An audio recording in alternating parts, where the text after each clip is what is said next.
Okay, guys, we are live! So for those listening at home, welcome to the Dungeon Musings YouTube channel.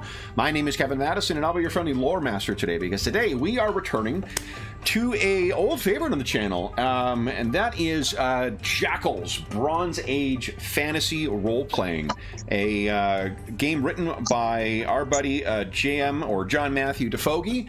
JM DeFogie is the author of the game, as well as the multiple very cool supplements like Travelers on the War Road and the mega adventure Fall of the Children of Bronze. And as of late, JM has had some pretty significant health complications. Fortunately, he has they haven't been serious enough to completely, disrupt him, but he is in the process right now of a months-long recovery process, which means he cannot work for quite some time. So when we heard about this, we talked about it on the channel, and we all, Anna included, agreed to try to run a game of Jackals to try and draw more attention to the GoFundMe that he has, or his family, I should say, is running for him, which you can find in the description of the video. If you are in a position to assist and you'd like to, you can follow through with that. You can also support him. Jackals is available on the Osprey Publishing website. It's available through DriveThruRPG. And we've run this before. It's a really great game. I'm definitely rusty with it, so if we screw up some rules, I do apologize, GM. But before I introduce you to the Jackals who will be joining me on the War Road today, I'll just say that I wish JM nothing but a quick recovery, a quick and complete recovery, and our thoughts are with him and his family at this in this time. So with that said, let's do what JM has instructed us to do in this book and set out with some Jackals on the War Road here. So I'll go the order I've got you guys on the screen here. Why don't you tell us who you are and who you're playing? First up, we've got David. Hi everyone, I'm David, and I'll be playing Kamat, a Hemnet Fair of the Eight from the land of Gur. Nice. Next up is Dave. Hey everyone, I'm Dave, and I am playing Alexandros, and he is a trying to figure it out. What is? So his culture is Melkoni. Yeah, but I'm trying to figure out what is his character. He's so he is a follower of the god Rylarea. Rylarea is one of the two gods that favors the Melkonian colonists who live in the Land of Risings, the Zaharets. And so this is my first time playing Jackals, and I've only read a little bit of the book. But headache this morning, but yeah. Not the headache, that's not nice, but and last but certainly not least is George. Hey everybody, I'm George. I'm playing Zabul, who is a Luwathi Hashir, which is one of the richest in the game, and I have not played the game before either. I've read some of the book as well, but I was just saying that I went back and watched one of the other sessions that Kevin has run on the channel from a couple of years ago, which was incredibly helpful if you want to know more about character creation in that part of the game. Well, David, have you played Jackals before? No, I've not had a chance yet. Oh, this is awesome. I didn't know that. Okay, guys. Books, but yeah. Well, hell yeah. Then let me do this first then. Let's go head on over to the Land of Risings map here. So this is the setting of Jackals, guys. These are the Zaharets, the Land of Risings. One of the things that's neat about, there's many things that are very cool about Jackals, not the least of which is that it is set in a Bronze Age, because there's very few games that are set in a Bronze Age, and this one is set in a custom kind of swords and sorcery type setting, and the four major cultures that characters can come from. I keep using the word Jackals because that is the vernacular of the region. A Jackal is a kind of like wandering warrior. You don't really have a place. Like a lot of Bronze Age societies, these different the cultures all have kind of fixed places for people, and there are two types of individuals, broadly speaking, who sit outside of that. One of which are the the wolves. The wolves are bandits and raiders and pillagers. They're ones who will take from the other societies whatever is going, whatever they need, whatever they want, and inflict devastation and loss on those who fail to resist them. The others are the Jackals, and the Jackals are kind of the legendary heroes of this. If you play the game for a long period of time, your character actually, as they get advanced, as they learn and get exposed to new things, what they will find is a reputation will grow. They'll get patrons and whatnot, and then eventually it's expected that your character will retire. Because there's a point where you're no longer outside of the society, you're part of the society, and this game is not about being part of the society, it is about walking the war road. The four cultures that make up the setting are there's two kind of native ones, one that is from very close and one that is from a little bit further away. Each of them is inspired by real-world Bronze Age cultures. The Loathi, the Children of Bronze, are based on ancient kind of Hebrew cultures. So they used to dominate in the Zaharets. There's two major cities, Amina Nawani in the north, and I can't remember what the name of the one in the south is. I'll bet you if I zoom in, I could tell you. You can tell how much I like this game because I drew this map for it too.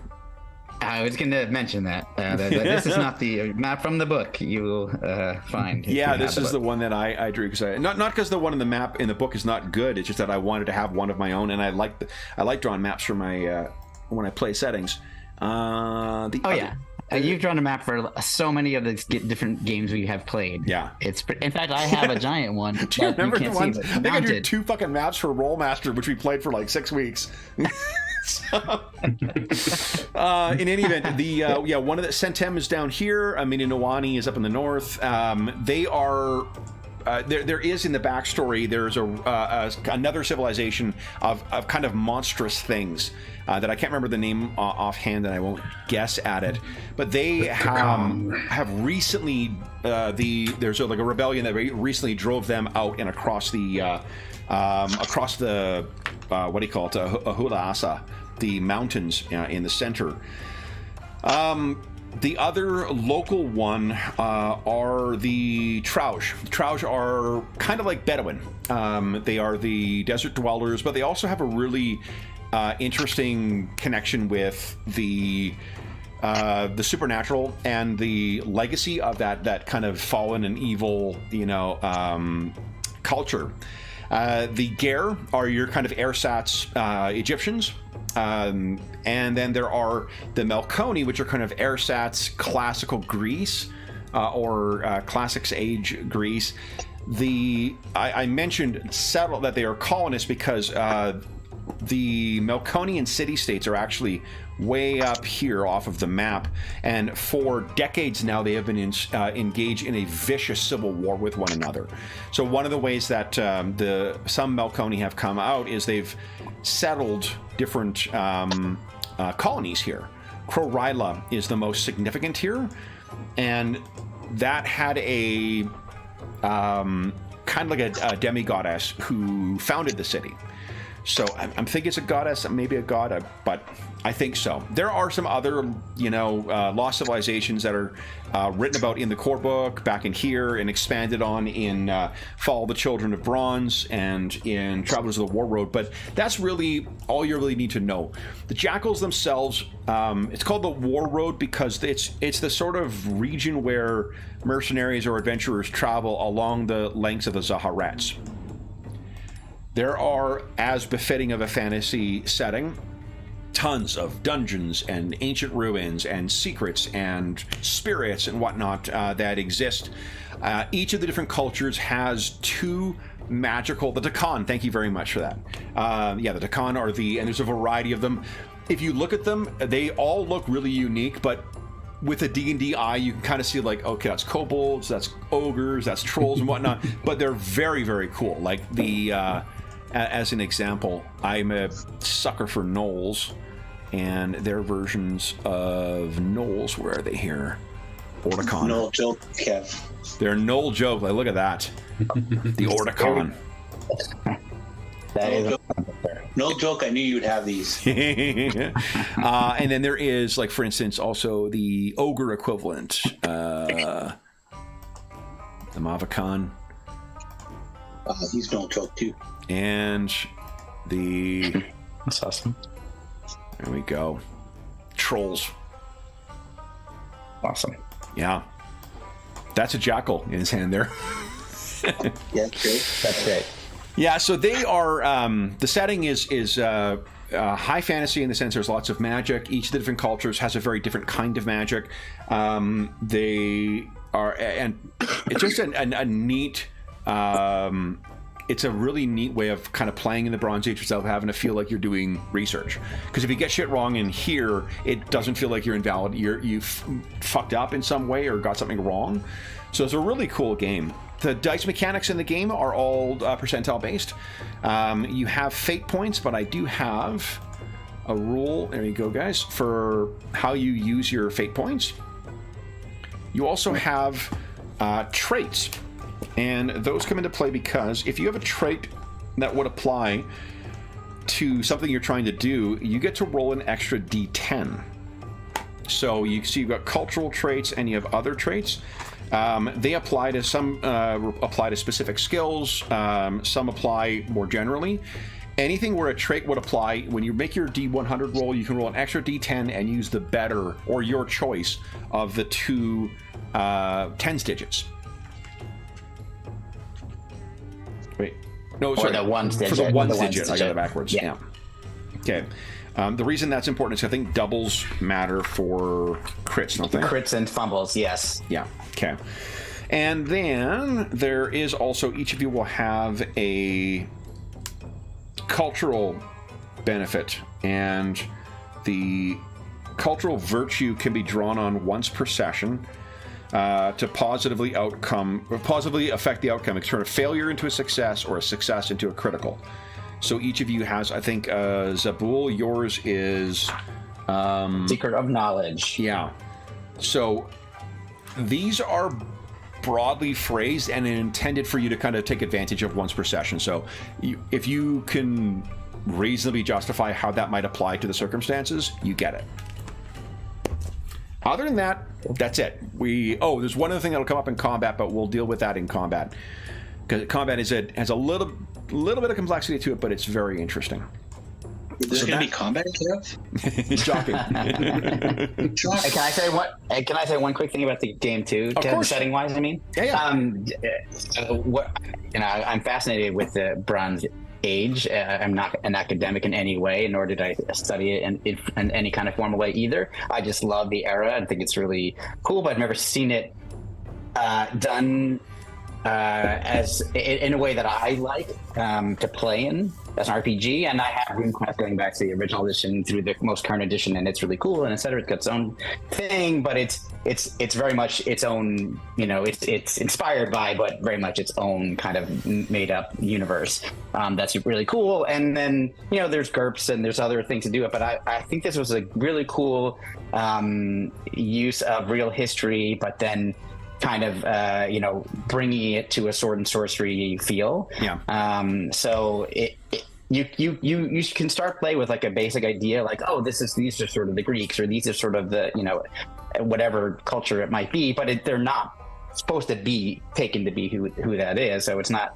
sort of prescribing it to be a historically accurate depiction, but you just get a very quick feel for what the setting is. Yeah. And then when you add in all this really cool stuff, all the actual monsters and sorcery and whatever, it becomes a really fun game. And I think when you were saying earlier, like Conan, it kind of like brings the world to life very quickly.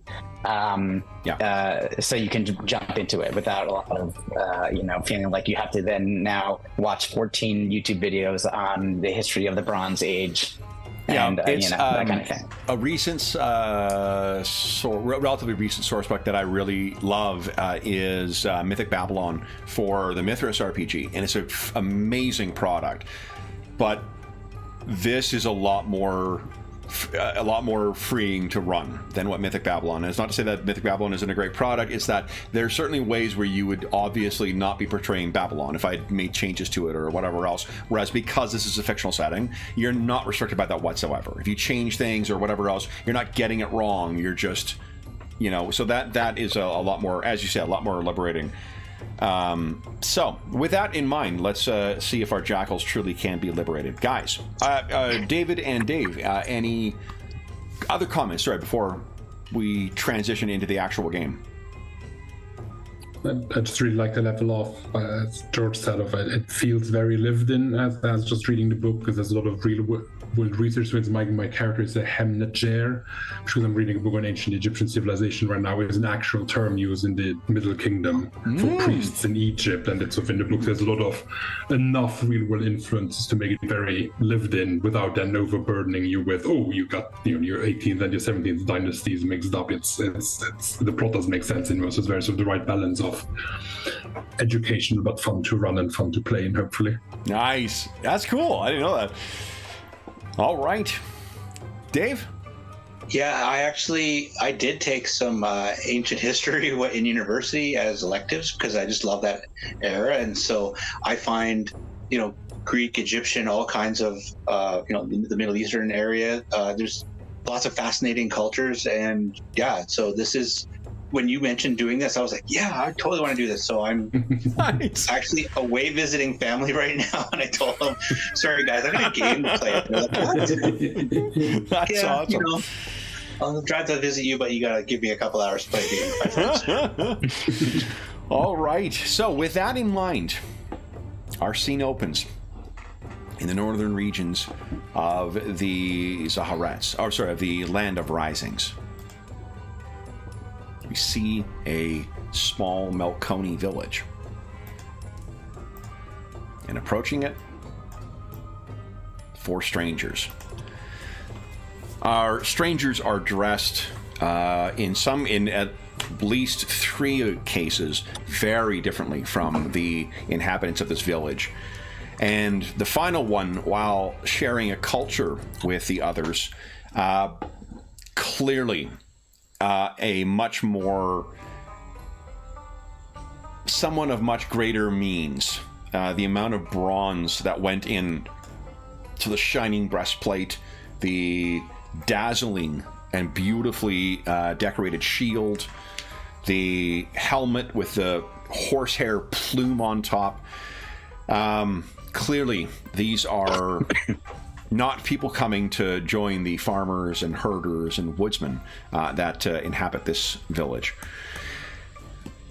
You guys are arriving here, and it is on account of a dream and an overheard bit of gossip. Alexandros, you are the one who had the dream. What you dreamed was, and this is several nights in a row that this was bedeviling you.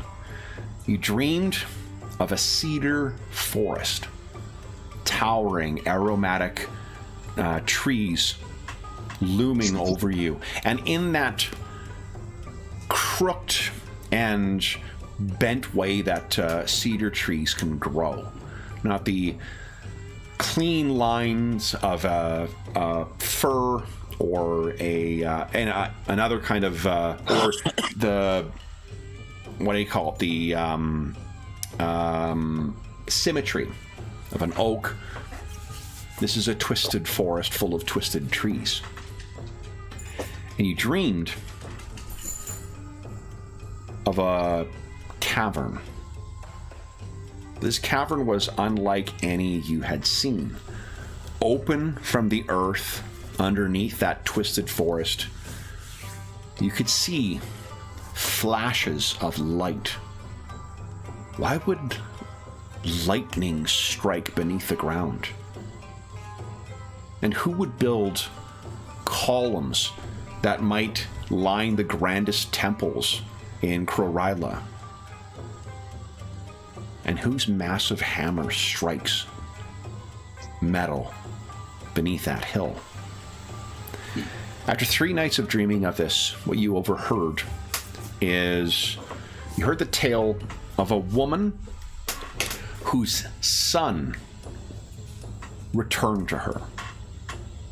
Now that may not seem like anything special, but there are two aspects of that kind of got your ears, or your attention, I should say. One is that this son was returning from having learned the art of smithy. There was apparently, deep in the cedar forests north of Crorila, a village that has incredible secrets of working bronze, not only to a mastercraft level, but allegedly with secrets that have been lost to the ages. And he was apprenticed. The other thing that caught your eye, or caught your ear, I should say, is when there was mention of this unexpected return coming not from a loving son returning to his mother, seeking her warm embrace, but instead a cold spirit returning to grieve with his mother over his death. And it said, with a single touch, her one arm was withered as if aged by centuries. This has been the story. When you pressed a little further, you found the name of the village, and you heard that this woman, her son was sent to learn smithy, and he came back a mournful ghost. So that's what you've come here for, to seek out information. Why is it that this village in the middle of cedar forests of the north would lead to the death of this son? When you consulted with your friend on the war road, Zabul, and Kamat for that matter as well, they could both confirm to you it is no small thing for a spirit to come back. When most pass on, they do as they are intended. They pass on to the next world without dispute, without complaint. It is only the most desperate of passions and the most pressing of needs that force a spirit to remain in the world. And even more strange for one to seek out a family member to announce their death. Is there anything you guys think you would have done in the trading town where you had heard about the stuff before you made your way to this village where the woman is said to reside?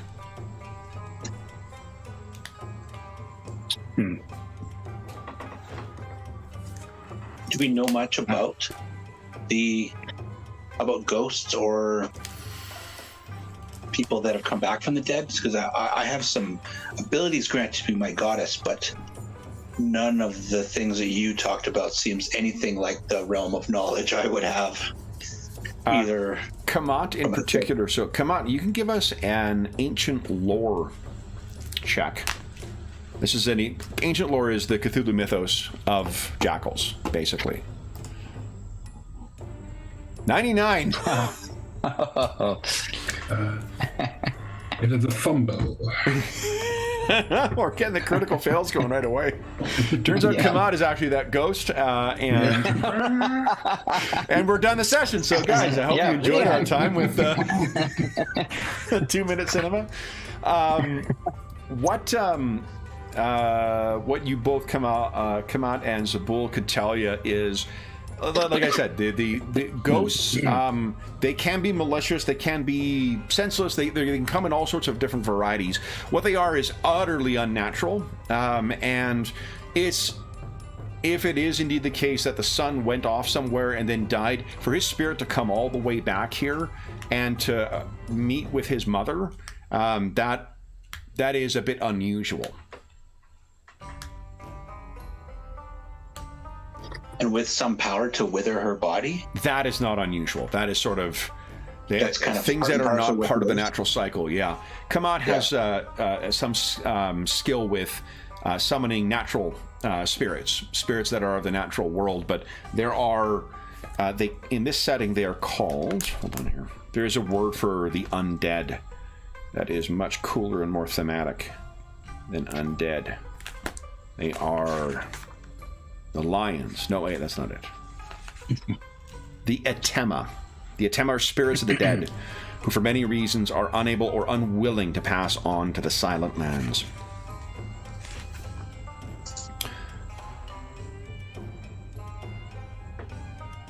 There are also the kind of the opposite, the Rapiuma. The Rapiuma are the spirit of a creature that moves to the Silent Lands, but chaotic forces possess its body. In this case, the body continues to move.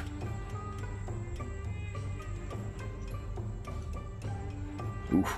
There's also the Rephaim, the kings, queens, and priests of old. Sure, no harm comes from that. So, the Etema, the spirits of the dead. So, and the living are not the kind of divine plan does not account for the interaction of the living and dead. So, it is not unusual for that to have happened, but it's curious as well that, at least as far as Zabul and Kamat are concerned, that she wasn't killed, because these things are often fearsome, creatures of instinct, and are often anathema to the living. I think Kamat would have tried to find out if it's a specific tale, or if it's multiple tales of all woven together, or if it's if lots of people are going, oh yes, in my village this is happening, in this village this happening, it's very much like it's this village, it's this family. Yeah. So to see if it's like a one-off incident, or Yep. if a wider problem, or if it's just of a folkloric. Yeah, everyone knows the story of Sure. the son who returned home. You can give us influence or a trade check, your choice, for that. And bear with me a second. Check the Influence. difficulties here. Let's make it simple, plus 25 as well. I don't think this character sheet prompts for modifiers, so we'll just Not, no. Yeah. Okay. So, what you've heard, it's a specific woman from a specific village. There's someone, and I can tell you her name as well. Let's see here. Her name.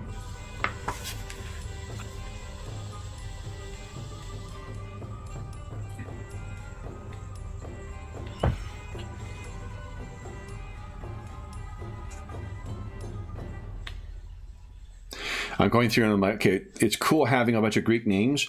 So many of them have so much baggage that come with them. So,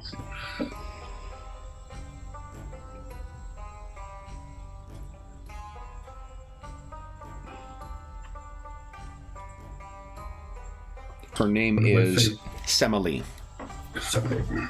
I'll put that in chat for you. Again, I know we all went to high school with Semele, but there you go. My favorite Greek name is Doris, which I always associate with being an American name, but there's a Titan called Doris, and it's been a name for like thousands of years.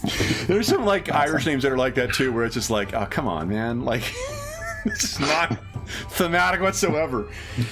I looked at that and said, oh, it's like simile. And then I tried to write simile down, and I wrote simile. I'm like, no, you idiot. So that's who you've heard. It is a woman named Semele. They are Melkonian as well, part of a Melkonian village. Yeah, that's all you've heard. Anything else you guys wish to look into before we arrive here? Do we know anything about the geography? Meaning, is this a huge forest, or it's just some local, like a smaller local forest? That is a good question. Why don't you give us a lore check? Alrighty. Let's see. Or here it comes. Oof. Oh, You guys are okay, real that one is- skirting the edges of success here. Okay. What you know is that these particular forests are ancient. These are cedar forests where the edges where like this, the village where the woman lives, this is on the outskirts of one of these cedar forests. But these forests are well, hilled. To give you a sense, because I think Alexandros may be familiar with this, but there's the northern cedar forest. I found a bunch of really great illustrations or photos of the stuff, just to give you a sense how different some of these forests are. So that's the ground in a cedar forest.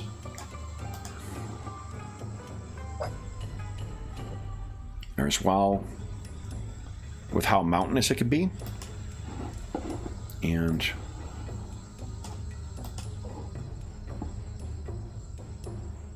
path through. I think those are more pine trees than cedar trees, but maybe not. No, because of the leaves on it. Yeah. The trunks seem more less so than the like Lebanese cedars. But that is what you can expect. Heavily canopied, very, very old and aromatic, and full of secrets as well. Alexandros, would you give us a culture own check? Just to see if you've managed to piece anything together from your time. Look at that. Pretty good. So I'll tell you about an enemy of your people, and that is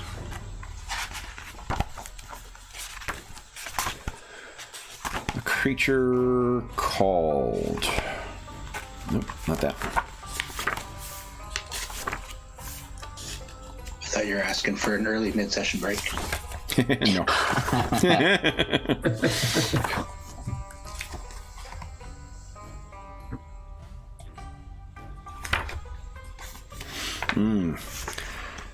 Xenon. Xenon is a Cyclops, a single-eyed creature, and some of the most gifted craftsmen, or crafts creatures, I should say, anywhere in the Melkonian states, or city-states, or the Zaharets. They were opposed by, among others, Ajax, a champion of the Melkon, and inspired by Araton, one of the gods, I should say, of the Melkoni. Xenon was a vicious enemy of Ajax, and as is often the case in the legends of the Melkoni, Ajax suffered a tragic fate when he did manage to strike down Xenon, but not before consuming the flesh of his family that Xenon fed to him. Hospitality is a very big thing among the Melkonian gods, and once accepted, you cannot, unless you risk the wrath of the gods themselves, violate that. And by striking down Xenon, he did so. But not after Ajax was tricked into committing yet another sin, which was to consume the flesh of men. The Cyclops and Xenon have been defeated and driven off, but they lived and inhabited and schemed in those northern cedar woods for longer than mankind has walked in the Zaharets. Oof, okay. That's some great information going into this village. Yeah. Mm-hmm. So then, anything else you guys wish to look into, or No, I think we need to go into the village and speak to them about Semele. See if they know which direction, so we can move on. I don't want to spend much time in the village. So as you guys are making your way up towards it, you can see there's a lot of kind of a hubbub and whatnot. And I mean, with, you know, 2 Gerwin hero, you know, travelers, a Luathi traveler, and then obviously a champion of the Melkoni coming up, you're getting a lot of attention here. Someone who is like not old into like wizened beard kind of thing, but old enough to be still working, you know, whatever wood, you know, the woodworks or whatever else they may be working in this town, and seemingly senior enough to be in charge of the village. He walks forward.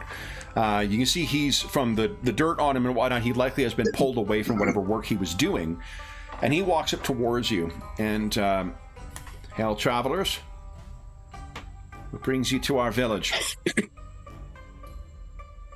We seek a woman, a smith, Semele.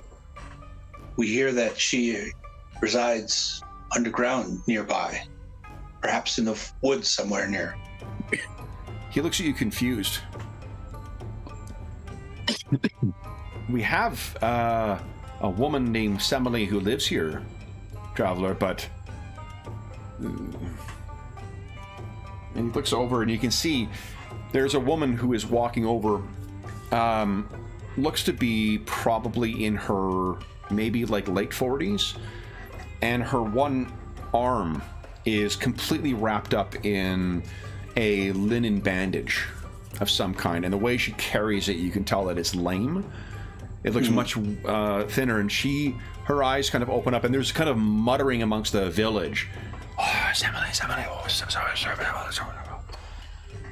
And I look over at Zabul and Kamat and kind of gesture towards the woman. Make sure they're... Yeah.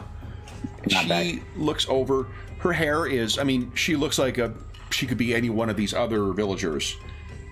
And she says, "You've come, my prayers." And she walks forward and she says, Will you find what happened to my caster?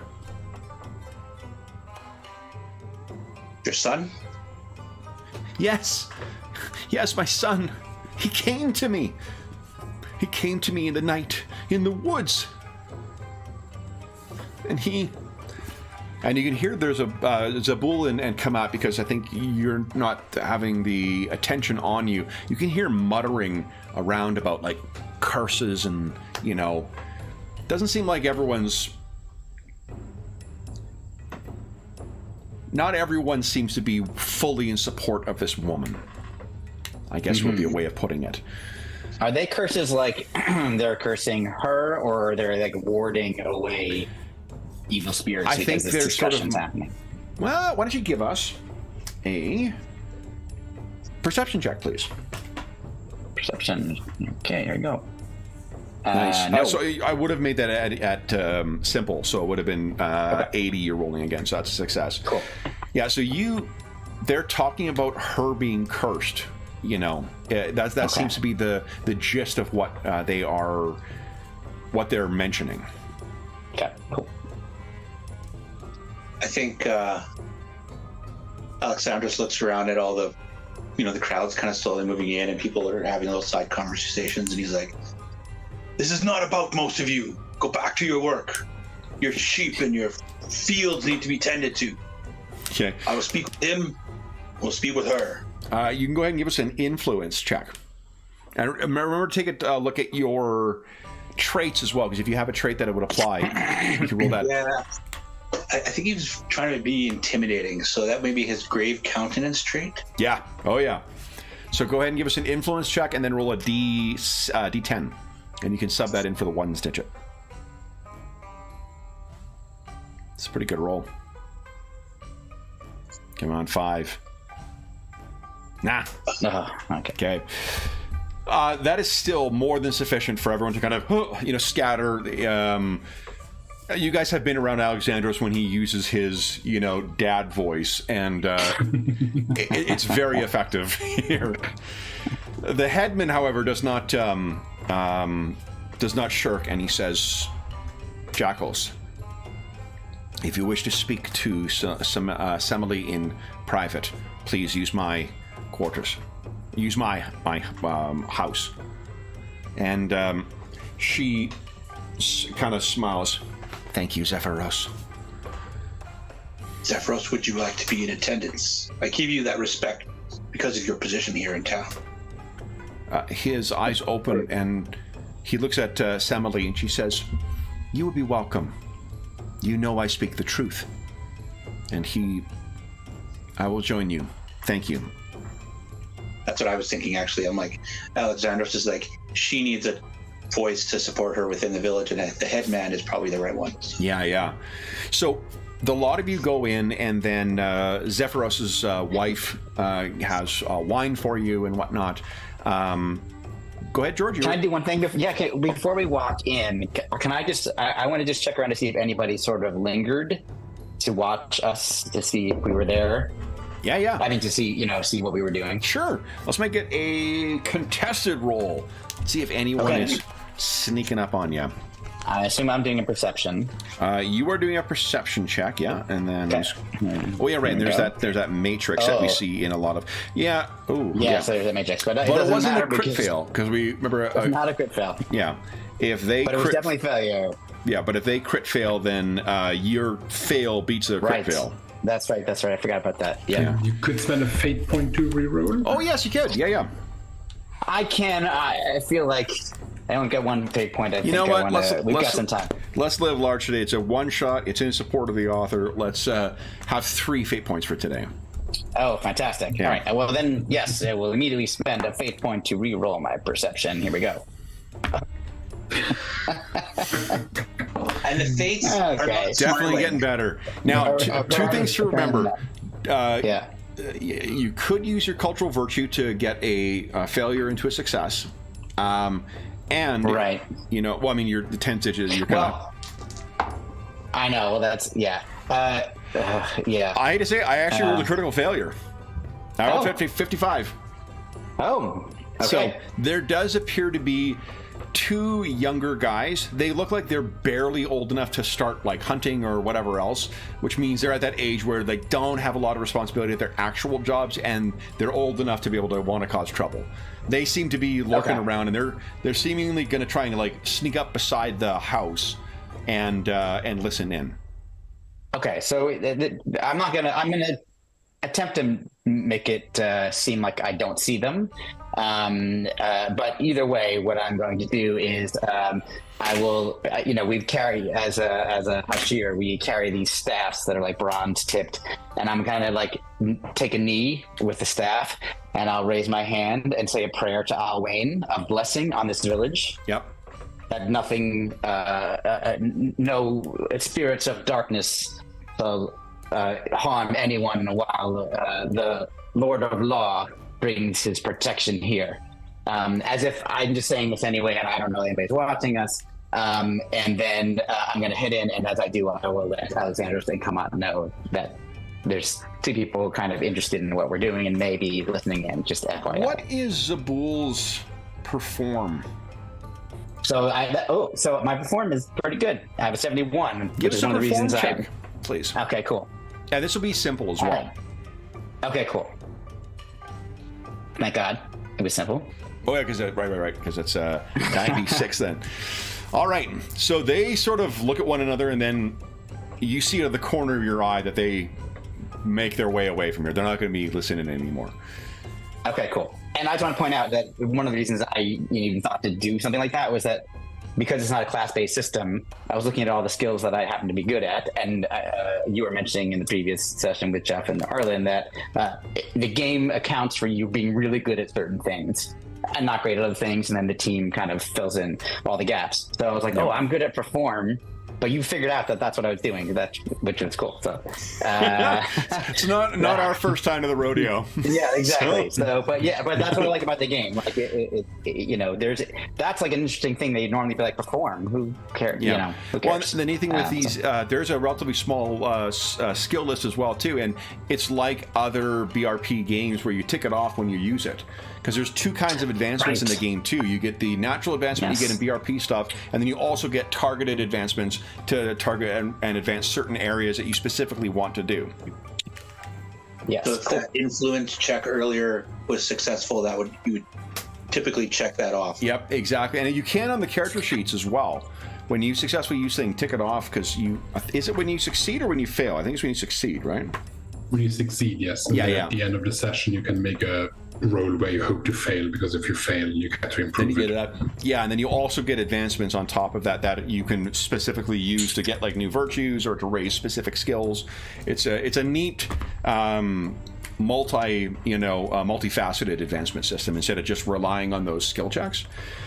Yeah. So with that achieved, you guys step into the small hut. I don't have an illustration of a Bronze Age hut, unfortunately, but you can picture a modest home inside one of these. There is a smell of spices. Everything's made of bronze. That's how you know it's bronze. The game was written. This game, not this game, but this adventure, written with about 3 seconds of research in it. So, pretty sure that's what it meant, right? So when it's like mishearing the lyrics of a song, only in historical epoch.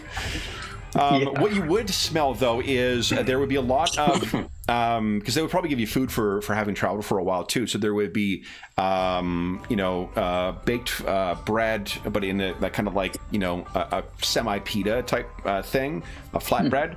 There would be dates, there would be olives, and there would be tomato and cucumbers. Yes. Yeah. So you sit down. I've talked about this before. Like, cuisine is one of my huge Achilles heels as a game master in general, because I don't give a fuck. Like, I'm an easily amused palate, and I'm not a foodie. So my descriptions are the opposite of whatever George R. R. Martin does, where it's like, I don't know. Yeah. So you guys all settle in.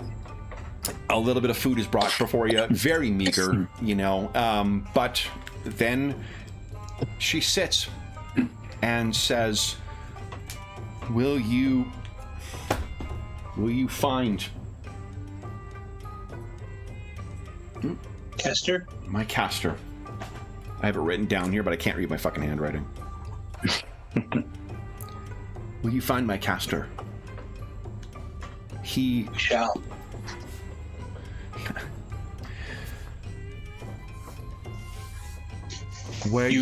There is a village deep in the Cedar Forest, a place where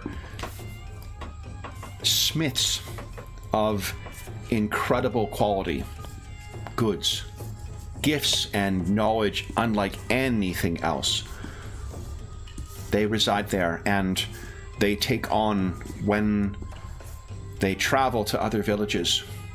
If one is fortunate enough, they can be selected to tutor with them, learn in their secrets. My Castor was always gifted in working with bronze and copper. So I was so proud when he was selected. And then a month ago, I was in the woods late collecting herbs, and he came to me. It was my Castor, but an apparition of green and blue, in pain. He was killed, he said. He was killed and still not free. And you must understand, and she holds up what remains of her hand, and she begins undoing the linen gauze, and Zephyros is kind of just no, as if like she need not do that, and she says, "They must see. They must see. I am not a distraught widow. I am not imagining things. I did not do this to myself in a fire." And as she does so, like, it's truly horrifying to see. It's almost as if it's similar to what you would see with really horrific burns. But burns, the flesh would slough off and would, what it looks like is as if somehow surface layers of the skin and the hand has all fallen away, bits of muscle tissue gone, but not in consistent amounts, and somehow some of it is still holding together. And she holds it up, and like you can see the inner workings of her hand with it as she moves it around. You need not make any first aid rolls. Who is it? First aid? What is it called? Is it healing? Medicine. I have. Oh, healing. Sorry, healing. Sorry, healing. 3 copies of the goddamn game. Why don't I just open the books to a couple of different places? Dummy. No, I forget. David is right. It's healing. It's healing. Anyone particularly skilled at healing? I've got 40%. 50. 20. Okay. So maybe come on. But I do have. Well, I'm not sure if it would help though. The Balm of the Goddess, a gift from my goddess. That touch may sometimes heal allies, friends. What does Balm of the Goddess restore? Is it wounds or is it valor? 2d6 valor. So valor is a measure of like your stamina when you're in combat. It's what you lose before you start suffering actual injury. Okay, so the advancement of that is to heal wounds and valor. So Yeah. I'm merely not strong enough to, or I'm not powerful enough within my goddess's blessings. She shakes her head and she says, "I feel nothing in it." And she touches it as if to prove her point. I want to, when she does that, just sort of like quietly, because I know my companions well enough to know that Kamat knows about healing, and just kind of lean over to him and say, "Is this some sort of disease or some other affliction that you know of?" Yeah, can we... Not sure how much we have experience with the Tema and other such things. Yeah, you can give us a have a look lore. at it to see, is it a natural thing, or does it have sort of a mark of where, if we are familiar with the touch of the undead or spirits, is it sort of similar to what we might have seen before in terms of injury? Yeah, you can give us a, because of your ancient lore and your healing score, give us just a lore check, and we'll see how much. And this will be simple because this is not, you're not trying to learn any of these specifics about this this entity. Okay, so that's 75 you're rolling again, so yeah. It's not what can happen with the Etema is they can draw essentially your vital essence out of it. The things that in the cosmology of the Jackals world, the thing that gives the breath of life into there, they can draw that out. And like with rotting flesh or other things, if there is not life in it any longer, there is nothing to cohese it. So it can just fall away like this. You can see how people could misunderstand this as a burn, but it's just not like a burn. Burns heal, for one. And this has been a month or so since this woman suffered this injury. Turn to the headman and my companion. She speaks the truth as to the origin of her injury. This is not a disease or natural. It bears the hallmarks of the touch of those that have escaped Anu's holds. You can see that the Zephyros, the headman, kind of you recognize the self-recrimination of someone who has been proven wrong about something. He seemed to be treating her quite well and whatnot, but there's obviously people in the village who do not believe her whatsoever. And if you were to guess, he may have been giving credence to some of what they were saying. I might be able to help you, Semele. I'm versed in the rites of Ahote's restoration. I cannot promise it, but I can try.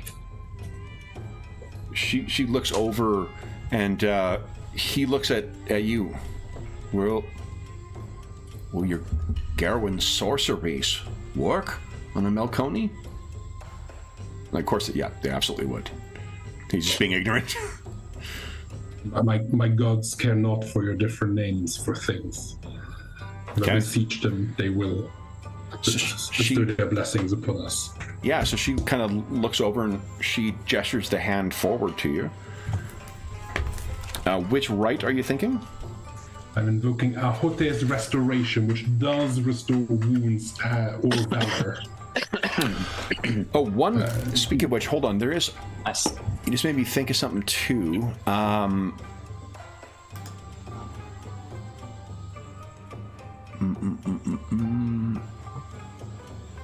suddenly feel like we're the Ghostbusters. Yeah. So you can invoke a talent that you do not have. It's a neat one, but it does require some system mastery. Talents are basically like once you reach a 100 in a skill, you get to select a talent, which is a way of kind of breaking the rules. I wonder if there is.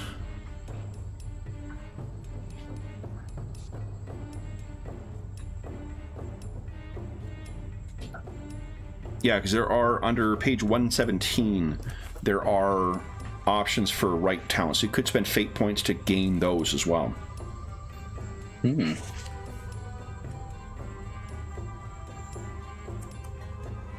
Oosh. Okay, so the right you are invoking is, let's see here, you are a servant of the Eight. Page 88. Oh, the restoration, here we go. Okay, so then,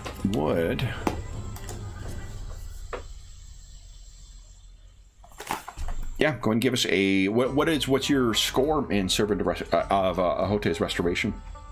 64. 64, pretty good. Nice. Go ahead at your leisure. You guys are just... living on the edge. There are some games where you need to roll as high as possible, but not quite over, and that is clearly the game you guys should be playing. Right. Now, do you have a... Oh, you couldn't get a double on it and succeed. Let's say if you had any... Right. Yes, I do have a blessed by the 8, so it would apply, but it would... Yeah, those doubles would be a fail. Yeah. So, yep.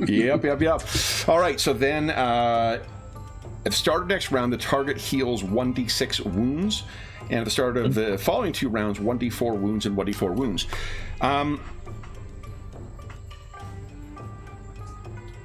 What I'd like you to do is to give us a.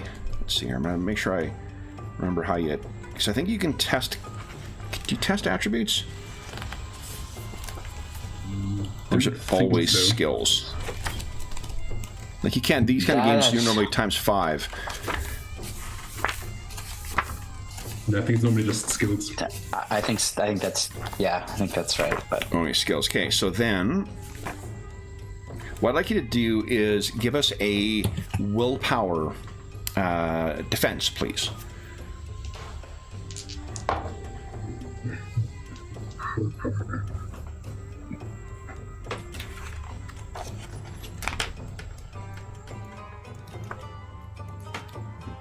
Oh, there you go.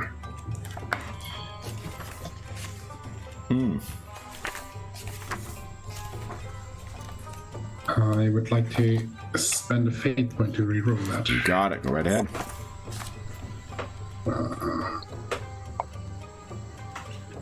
And on this, because I'm born on the Ura, Go ahead and roll. Yep. Where's that 3? Come on. 3. Yeah. Okay. So then, what you find, your magic. Well, I guess first off, tell us what it looks like when you invoke Ahote's restoration.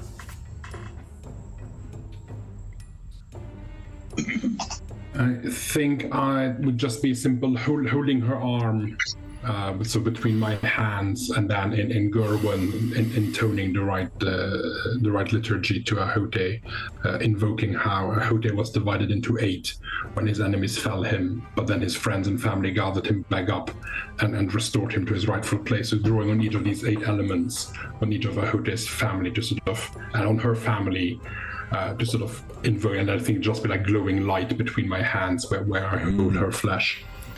So it is beginning to actually stitch back together. You can see it's restoring, and the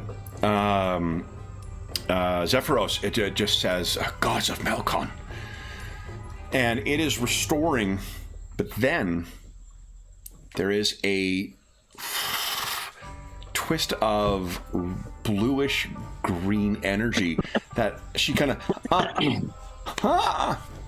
and then she starts screaming as a fire burns out from that tiny little thing, that tiny tendril, and consumes her arm until it is back in the state that it was. She, and what the Zephyros is like, what happened? What happened to your magics? You can give us a lore check if you like. Both, actually, all 3 of you can, if you like. Yeah, great. And I have trained at the scriptorium, which is a trait. Oh! Oh, yeah. Don't need my help. Yeah. Well, I went the other way. Which scriptorium was that? Yeah! Actually, it was Phoenix. instead of the grand, University of Phoenix Scriptorium. Right. It was awesome. Online. Yeah. All right, so you would recognize this Kamat, and Alexandros, you know precisely what's happened.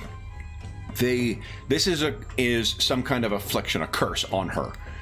And Kamat, you could feel it pushing back against your magics, but you weren't quite powerful enough to defeat it. I rolled a crit again. I rolled a fucking 44. Alexandros, you know that, like, whatever this is on here, there is some kind of something is forcing this magic to persist. We likely need to defeat this magic at its source in order for it to be banished from this woman. We are dealing with a powerful Atema, then. Its touch can linger this long and this far away from where it emerges. She says, my caster would not do this. Not willingly. It is not him. But it is. I have dreamed of this. Not once, not twice, but the number of the gods. 3 times. And I saw what happened. But it was not your caster, was it? He came to you not bound in flesh like we are. No. An apparition. Blue and green with swirling mists. His spirit came to me. Not a normal spirit, but by my friends. The laws of nature have been violated, but he is only caught in between. Surely he would never. He might not have realized what he was when he reached out to seek a mother's embrace. He might not have meant to cause harm, but whatever twisted him. You have it wrong, sir. I reached out to him. I am the cause of my injury. He recoiled from my embrace, but I caught hold. He did not harm me. It was my own doing. Well, it is a natural instinct for a mother to try to embrace her child. She looks over at you, Zabul, and nods. But we shall... I let Alexandros go ahead. Especially given the circumstances. And then... But we shall set out and discover the cause of what has happened here and free Castor, and therefore I think once that happens, you shall be freed from what you have suffered. Zephyros kind of stands up, and he looks at you, Alexandros, and kind of gestures like towards the door as if to speak outside. I'll stand up, follow him, and I'll just hand on his shoulder to like come out and nod to Zephyr. Okay. Yeah. We shall comfort her while you are gone. So Zephyros looks over at his wife, and she likewise comes over to comfort Semele. He steps outside. Who follows? Just me. Okay.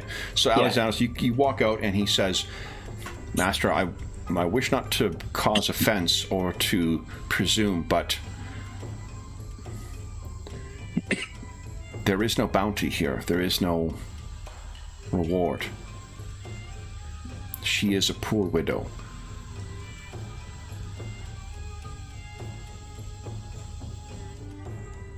No offense. Do I look like I need to get extra pay? His eyes kind of open. I did not intend to imply, sir, Fair. There are others who have come seeking her story. Others? None. And he kind of looks up and down, like you, sir. Speak of these others. Tell me more of this. And if you wish, away from the ears and... They know my thoughts well on this. They are wolves, looking to ply or to prey on a old woman's grief and delusions, or what I thought to be delusions. For none other have seen anything similar to what she said in the forest. But from what we saw today, I believe you, sir. And I believe that I just wish to ensure that there was no misunderstanding. None. I do have a question, though. I saw an underground cavern with light, like lightning. His eyes kind of go big. Is there a cave? My gift to Dave.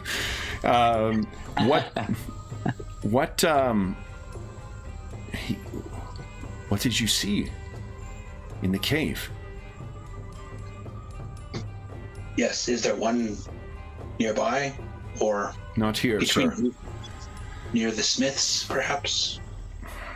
I can give you directions to their village, but I have not traveled there myself, sir. It is far to the north, many days into the forest.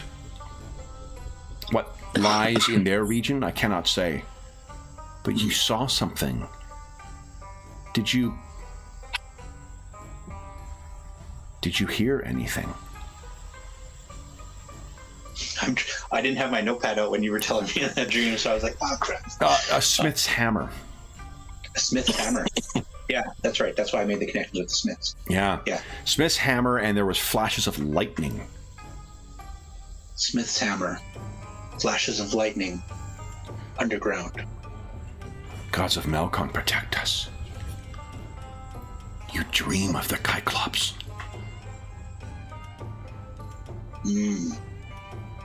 Xenon. And his ilk. He makes a whatever the Melkoni equivalent of sort of like warding off evil is. It's said It's said that the daughters of Kenon still lurk. Blasphemous cults that offer up sacrifices to their foul kind. Cults of Xenon seeking to bring back the daughters.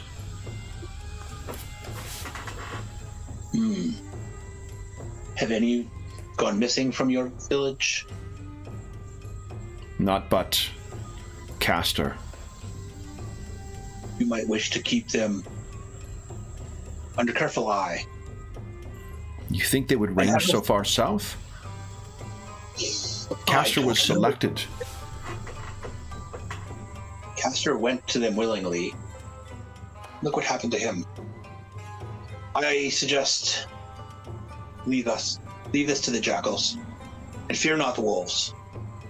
My friends are very powerful. I can see, Try sir. to instill some kind of, I don't know, inspire him, or leave him with feelings of hope. I like putting a single. Your guy has an incredible amount of personal charisma. So even like putting your hand on his shoulder and kind of steadying him, that would likely be enough to sort of hearten him. Yeah, I think that's it's like, Okay. You have an important role within this place. Use your powers. You have the ability to keep your people safe. Watch over them while we're away. We will. Will you sup with us tonight then? Will you I will accept consult our offer, our meager offer of hospitality? I'll consult with my friends. Is there a vacant hut or? There is what I would have you. If you would help Semele, you will have my house for your stay. We will not take your home for you, but perhaps she can stay with you and your wife tonight, and we will stay at her place. I think we would like to also understand Castor better. Indeed. And I don't know if the other characters have like, I know the kind of characters George likes to play, but I don't know if he's got. But I'm already thinking, you guys return in, and Semele splayed across an altar. There's a dagger.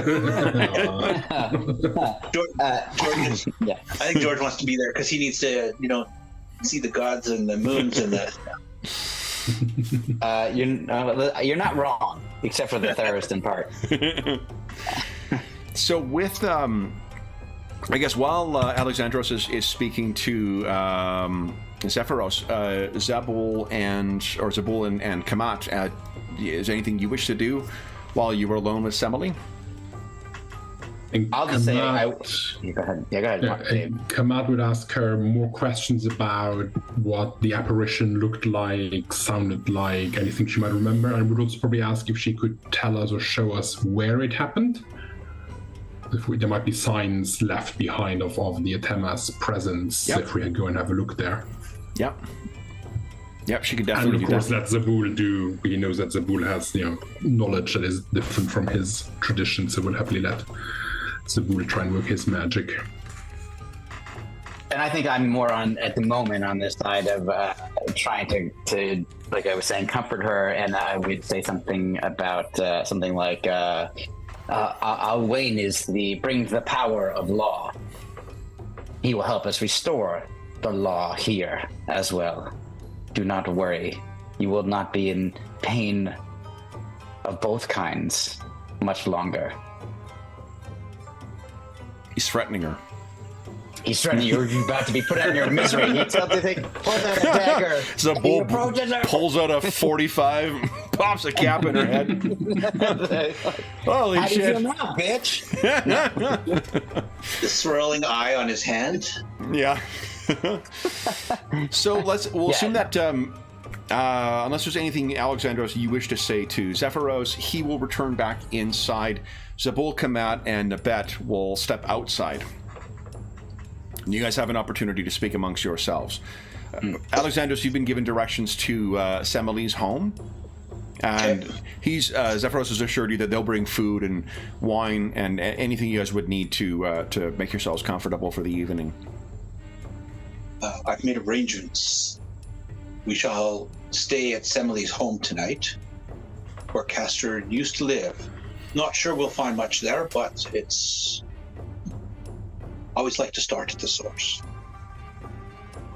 Makes sense. And if there's some affliction or creature that returns to her and her home, hopefully it will not recognize that we are there. Okay. And what did the headman wish to speak to you about in private, if you don't mind my asking? He was embarrassed that they don't have a sum to pay for our services.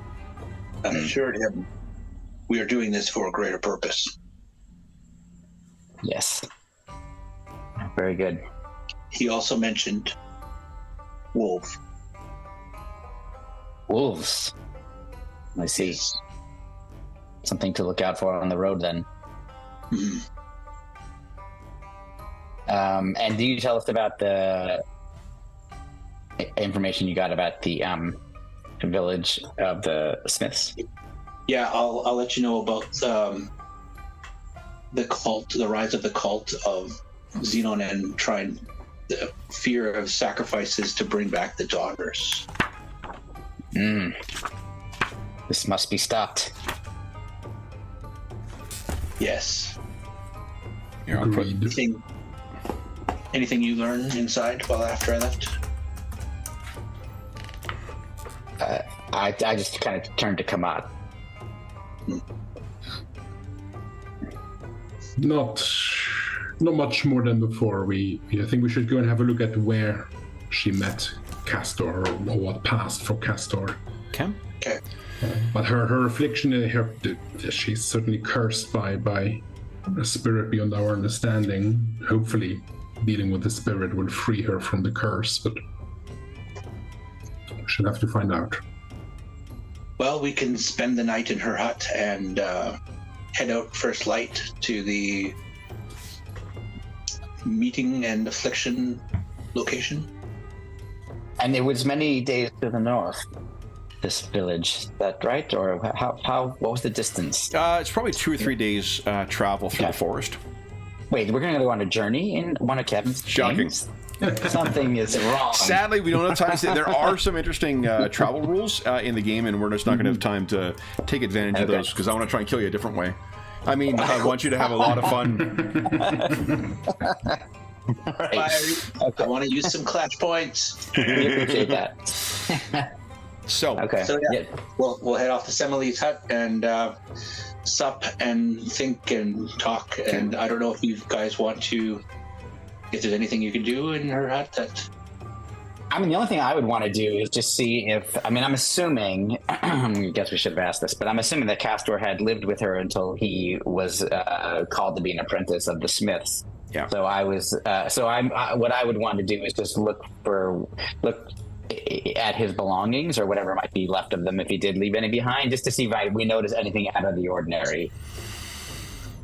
yeah, I don't. A search of her home doesn't uncover anything unusual. There are one or two very well crafted bronze implements that are in there. Yeah, Robocenon. There are a number of things which are unusual for her, but not perhaps if it was a gift from a fledgling smith. Certainly not. I should ask, does anyone have crafting over 50? I do not. No? Nope. No, okay. So you can't really tell one way or the other from them, but I mean, they look from the tell of things. He was too young to have married, but was old enough to apprentice. Okay. From the size of the bed, he was a large lad as well. Just because it's Alexandros, you can comfortably sit in his bed, and it's rare that you're able to sit in anyone's bed comfortably.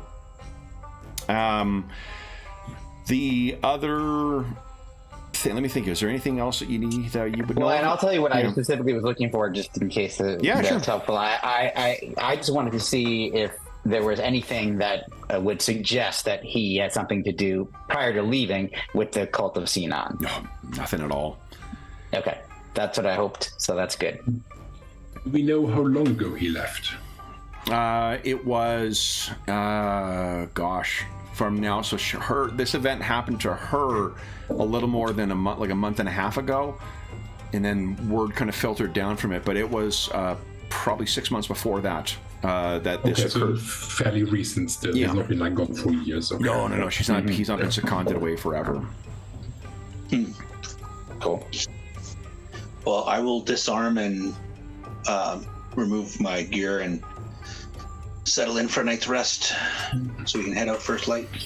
Yeah, I'll say some my evening prayers to Alwyn and do the same. Kamad, you had expressed interest in seeing where this happened too. Do you want to try and time it for when it happened as well, or do you not care? I was thinking about it, but I think the timing was to do with her being there. And I don't want to put her at any more risk, so I think that sort of tomorrow morning in fresh light, once we've had a chance to rest up, might be better. Okay. So once we've had dinner and we're ready to sort of bed down for the night, I will try and seal this hut with Jutemos' seal to prevent anyone from entering easily. Nice. Cool. One of my lesser rights, I'm not quite as accomplished with it than the others. Well, let's see how you do here. Ooh. I have 34, but I'm blessed, so I could roll the second D10. Yeah, definitely. Let's say that. Come on, crit. 34, right in the nose. Awesome.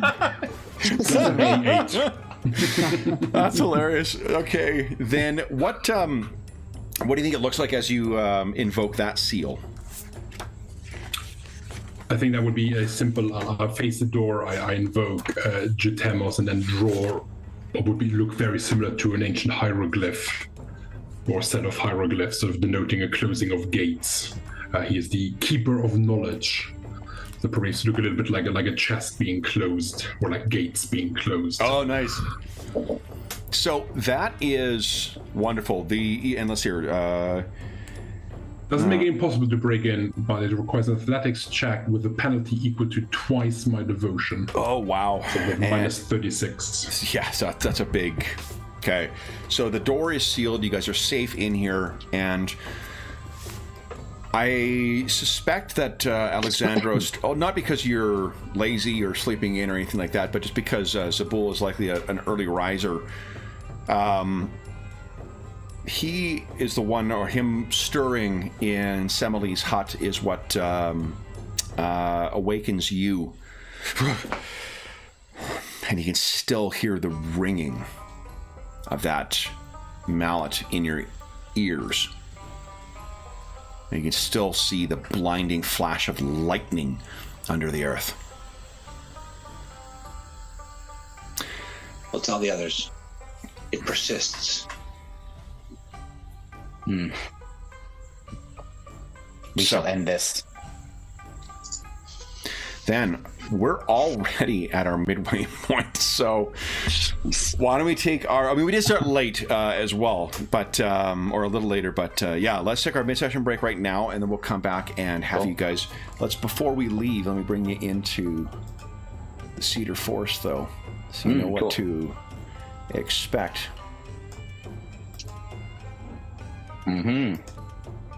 Awesome. I did not include the sign. If you look a little to the right, there is in ancient Aramaic, "Abandon all hope, ye who enter." I was kind of hoping we'd find a place that says "Rest here, weary traveler." Nope. Rarely in my games. That's right. All right, so for those listening at home, we'll be back momentarily.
All right. This is my third session in 24 hours, and it is a sign of a bunch of great games and great players that every one of them has fucking flown by. We had Rogue Trader last night, we had Warhammer Fantasy 4th this morning, and now this. All sessions, you know, started and you were suddenly over.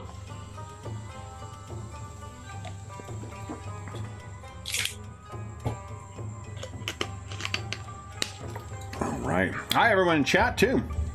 Hope the weekend is treating you all well, and hope that you're enjoying our return to the Land of Risings in this. Reminder, too, there is a link in the description of the video to the GoFundMe for J.M. DeFogie, for the author. They got full information about the circumstances that led to him having to take time off and whatnot, so you can read all about it there. And you can read the testimonials from a bunch of people as well who have supported him, including Pinnacle Entertainment made a donation to the campaign as well. Oh, that's good. Yeah. I know he runs a lot of Savage Worlds on his channel. I think Deadlands in particular.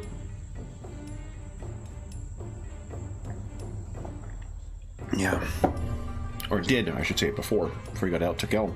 But, all right. Let's see.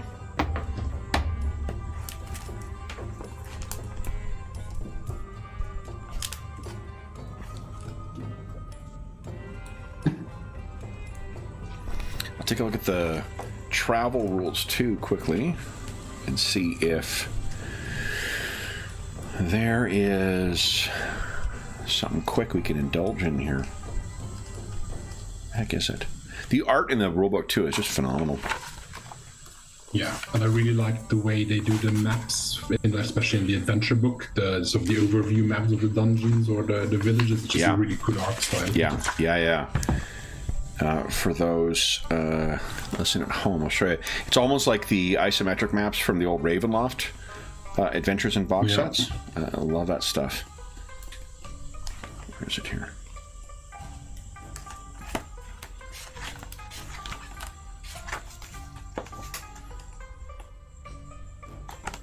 There we go.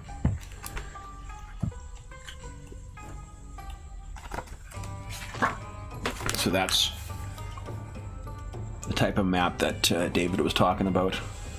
Yeah. See it in the three-quarter perspective. It's very cool.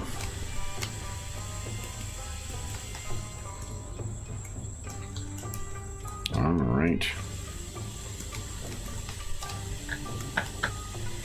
There's a surprising amount of stuff crammed into the book as well.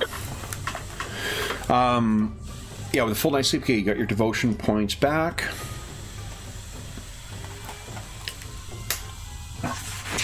All right. And let's make a travel check, guys. I know it's so unlike the games we play normally. Yeah. And lest you feel robbed, let me just... It would actually feel weird if we didn't do a travel check of some kind. Right. Fair enough. I'd hate to cause any kind of anxiety relating to not indulging in my favorite, game mechanic. And I've got this for you guys. Here we go. It's not a red line, dashed line making your way through, but it is something from the core book itself.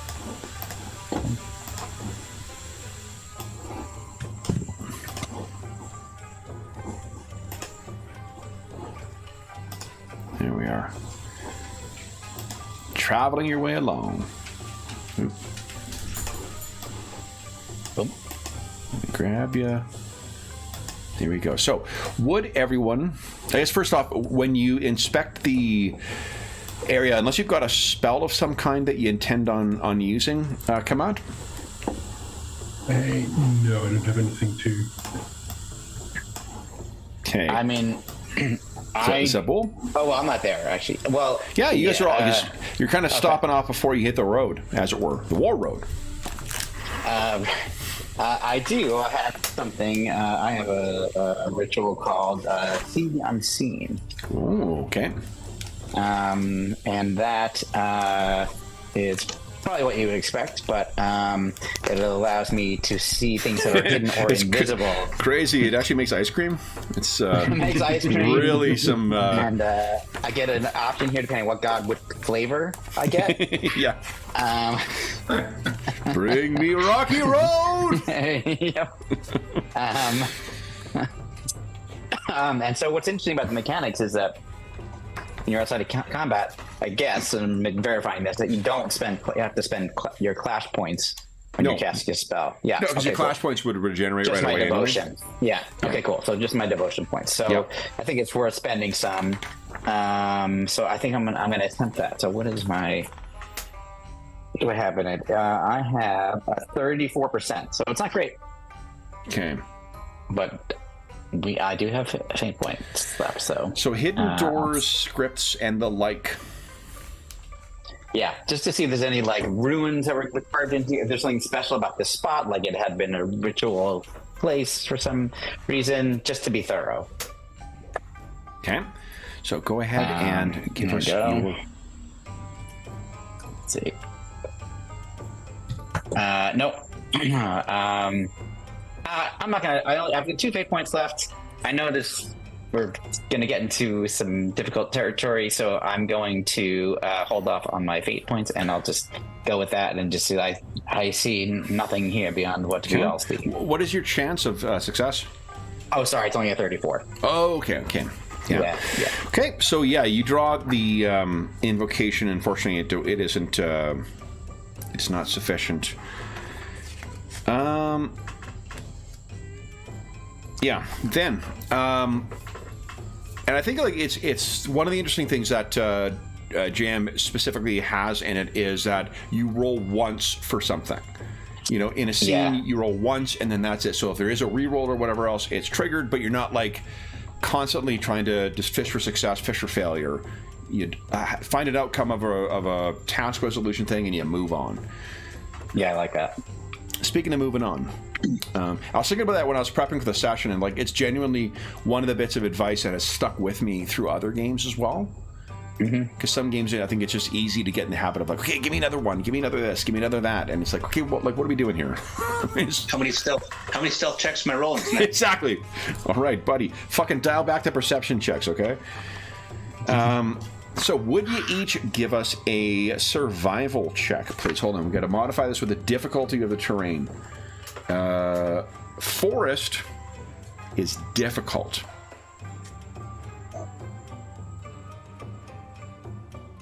So, difficult, I believe.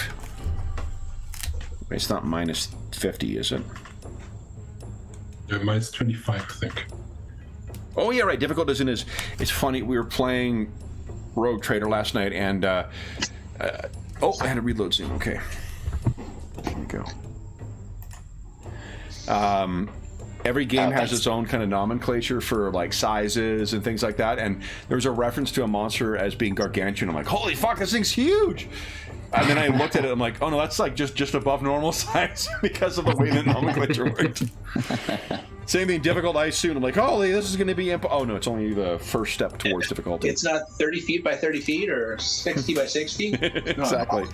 Come on, succeeds. Beautiful. You are well prepared for your journey and make it to your destination with no difficulty. 99 is a crit fail. It's a fumble. Alexandros, do you want to spend a fate point and reroll that? I'll tell you the consequence.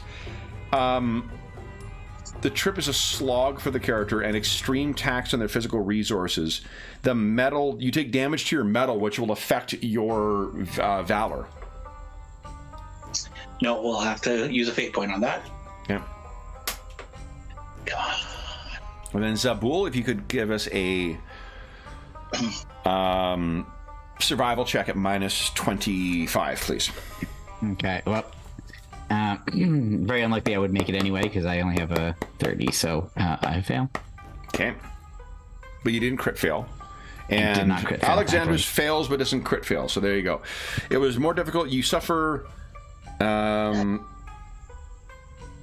3 points of metal damage. So you can see on your character sheet there is temporary metal and there's permanent metal. What that means is I'm going to adjust your Valor because I don't think it adjusts, automatically on the sheet. Okay. But it's what? So what is your metal now, Alexandros? Well, I went from my current metal down from 12 to 9. To 9. Okay, so 9 times 3 is 27. So your Valor will be 27. Normally we calculate Valor at the start of a session. I'm just gonna make it easy. Zabul, what's your metal currently? So now it's a 6. A 6. Okay, it's weird. 18. I changed my metal down to 9, and it changed my max metal down to 9. Yeah, there's something wrong with the character sheet there. Okay, I'm just going to make a note somewhere. On your character sheet, actually, the PDF of your character sheet will have your correct metal on it. Okay, that's good. Okay. But I've adjusted your Valor as well in the event we get into a fight. So the trip is taxing. A lot of uneven ground, as you can see in the photograph. A lot of elevated terrain that you're moving through as well. And while the scent of the cedar initially is aromatic and interesting, it is fairly overpowering over time. And with the heat of summer as well, it's challenging. 2 days of travel in. Tell us a little bit about the mood amongst our jackals. And I think I'm just going to drop Nabet out because we're not doing anything with her anyway. So Yeah. Didn't we have a bodyguard? I don't. Right. Where did she go? Didn't we leave her at She the ran village? off. Protecting Semele at the village, isn't she? Yes.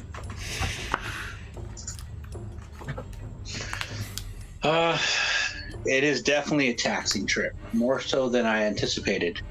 Perhaps the lack of sleep is catching up to me, and these dreams that continue to haunt my nights is weighing on me more than I had anticipated, not resting as well as I should at night. Yeah, I'm spending my days sitting, reading ancient tomes at the Grand Scriptorium, and I find myself already very weary of this journey. I only have the power of Alwyn to keep me going, thankfully. You can restore your devotion points too. Right. Yeah. Yeah, forgetting about that. And Kevin, does the forest seem, as we journey deeper in, does the forest seem to change at all, or it basically is the same so far the past couple of days? It's been the same, but what I wasn't able to. Let me just show you a quick. There was one photograph I did not use because it has obviously like modern stuff in it. But what I think it does is it shows the kind of bent nature of the cedar trees really, really well. Let me try and get the glare off of that.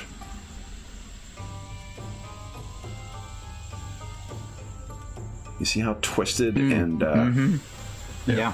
yeah. Does it get more twisted as we go, or that's just the way this forest is? Yeah. Okay, interesting. Yeah, it's getting more twisted and more. Alexandros, it is much closer to what you have been seeing in your dreams as you go.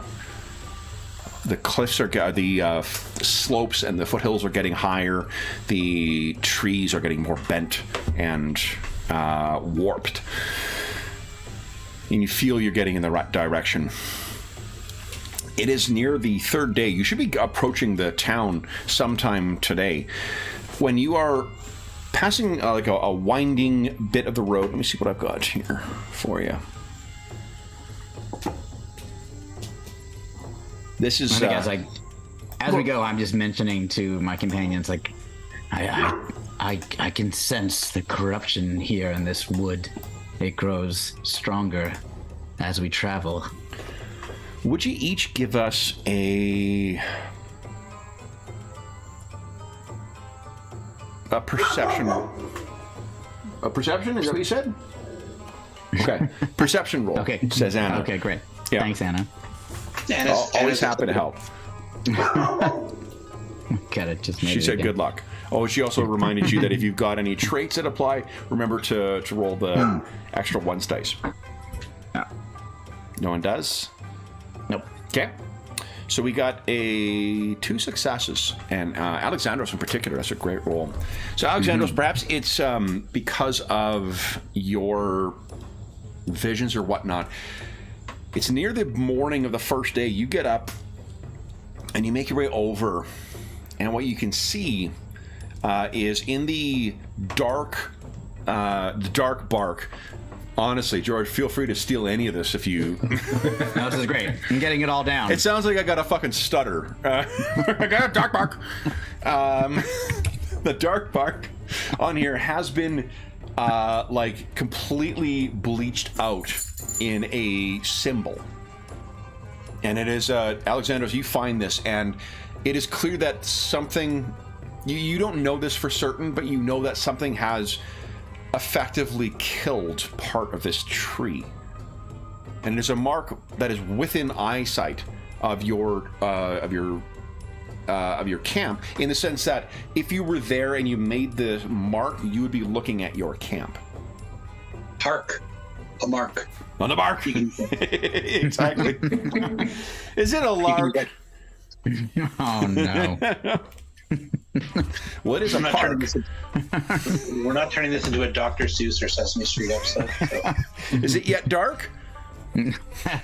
Are we? Are we not? Someone call Clark. God. Okay, I'm done. I love him. Kevin's making lots of jokes when he's about to murder us to death. So, Alexander, unfortunately, you don't recognize this whatsoever, and I can tell you that no amount of lore will uncover this, because this is something from the ancient world. Uh-huh. Can we tell if it looks like it's recently bleached into the bark just by the nature of the bark itself? How do you bring it to the attention of your fellow jackals? Oh, sorry. Yeah, I didn't see it. That's right. One thing I'll point out, one of the neat things about the Ger, because they come from such an ancient civilization, the Ger are the only culture that starts with points in ancient lore. I said hark, there's a mark, but... Yeah, sorry, that was me who disrupted everything. I'm still getting used to the Melkonon. So yeah, Alexander pointed out to the others. Oh, I guess Zabul also noticed, didn't he? Yeah. Zabul also noticed it as well. You see Alexandros looking at this thing, and you come over and see it, and you need not make a roll to determine it's obviously unnatural, and it is something, but you don't know what it means. Come on. If it's brought to your attention, you can give us a ancient lore check if you like. Yeah, I would definitely point it out to you. It's actually pretty close. Do you have any talents that might give you a 22? And Might make it a critical failure. That's right. No, sadly not an ancient lore. Well, I would just shake my head and say, beyond my understanding. What I can tell you is I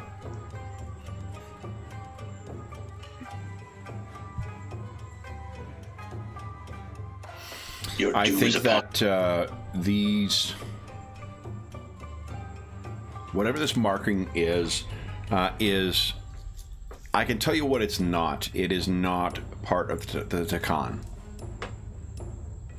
It's not the gosh, what's the name of that? Takan were servants of the evil empire, but I can't remember what the evil empire was called.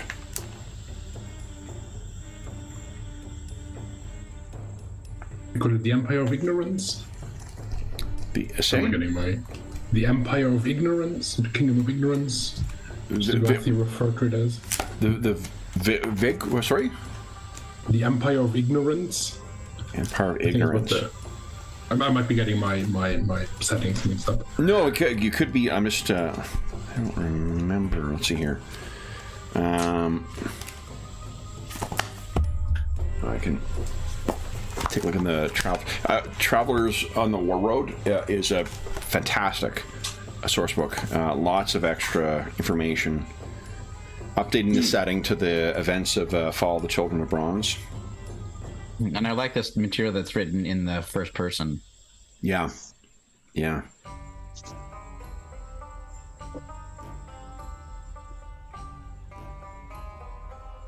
Maybe it's a Tacon.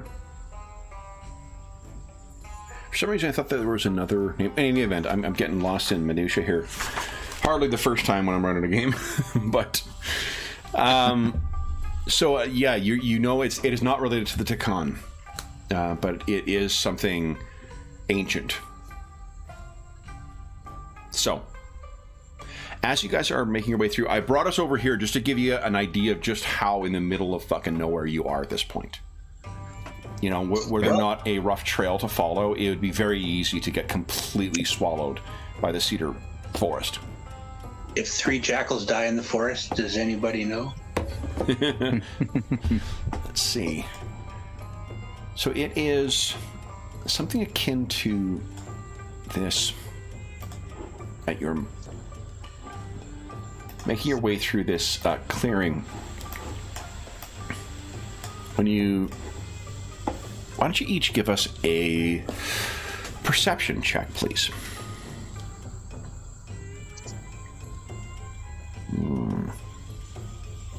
98, 58, 35. Alexandros, you can tell that as you're walking along, Zabul and Kamat, perhaps you are, I don't know, Zabul, you maybe just be exhausted with and like carefully making your way down this, to avoid tripping on or stumbling on any of the rocks that are along here. Kamat, where do you think your mind is that you are? I was thinking maybe having a discussion about what a symbol is and is not, and then just to get lost in some sort of philosophical I love that. and lore discussion about various myth and legends, and then just of the differences between our cultures and the similarities. Well, it's a good thing that you guys are out in the middle of nowhere, because if there was a toilet bowl here, Alexandros would give both you nerds a swirly. Right. Just kidding. No, I think that's probably appropriate. What you can sense, Alexandros, is there is something waiting in the woods ahead.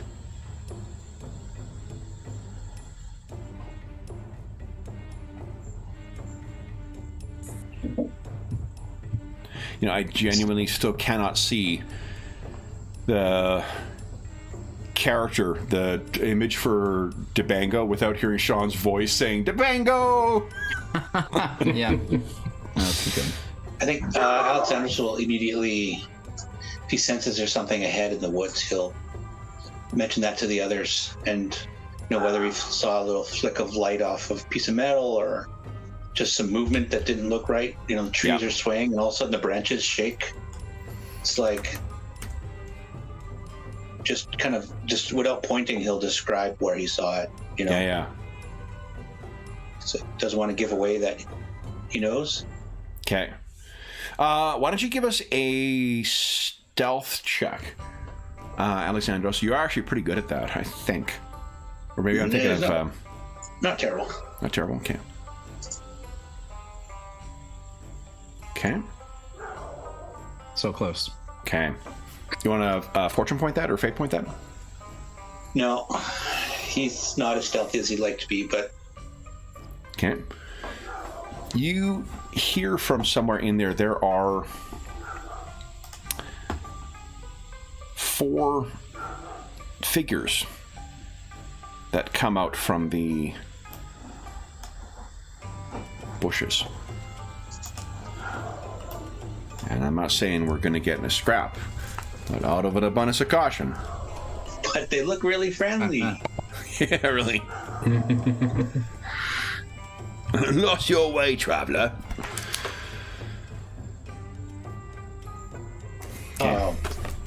No, we're just passing through. How's your day going? I don't know why I was thinking about it, but I haven't seen the film in years, and like probably 20 years. So I think old woman, man. Sorry, man. Okay. Are you going to be asking for assistance today? Here we are. 4 of them step out. They don't look identical. I'm just being lazy. And what you can tell is that as they step out, they have each. They are dressed fairly rough. They are dressed like forest peasants, effectively, folks you would expect to find out in these kind of areas. And the one steps out and tries to feign like, "I'm sorry, friend. We did not expect travelers on here. Where are you bound for?" And what you can tell, Alexandros, as they're stepping out, is the weapon that each of them has. This is something that would be suitable for a Malconi warrior. It is a very well-crafted bronze sword. So it's definitely in contrast to everything else they have on. He says, Alexander says, "You wouldn't happen to need some assistance today, would you? Maybe some coin?" He kind of stops and they look at one another. "Where are you bound for, traveler?" And they begin kind of stepping forward, and like wolves, they're moving out to try and form some kind of flanking. Alexander's is gonna like literally shout. He'll be like, "Stop right there!" Give us command them. what is it? Influence, please. Influence. Yeah, and you get your intimidation thing. Remember, guys, your cultural value, or cultural virtue, once per session, upgrade a success, or upgrade a result by 1. Once per session. I think I used Great Countenance already. But that's the one that steps up. Them? I think your traits, which are the thing that allows you to roll a D10 and then replace the the 1's digit, or pick which one you want. That's different from the cultural virtue. Cultural virtue is the thing you can step up a result as long as it makes sense for the virtue. Your virtue is, let's see here. The Fires of Life. Yeah. Your cultural virtue is the Fires of Life. Kamat's is the Follower of the 6 and the 8. And Zabul's the Seeker of Knowledge. No. The traits, trained at the Scriptorum, and Honey-Tongued for Zabul. Born under Aura and Blessed of the 8 are Kamat's, and yours are Grave Countenance and Speaker of the City. So Grave Countenance, you could trigger that again. That can be happening on every roll. As long as it makes sense that it's going to happen, you get the benefit of your trait. So you actually might get, it rolls a D10, you might get a crit success here.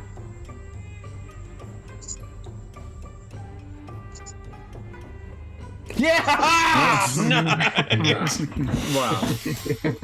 So when you say that, there's like birds fly up from trees nearby because of how commanding it is, and they all freeze in place. Zabul and Kamat, you realize, I think, at this, you probably had some sense that things were not kosher, but with Alexandros' step, you now are fully aware.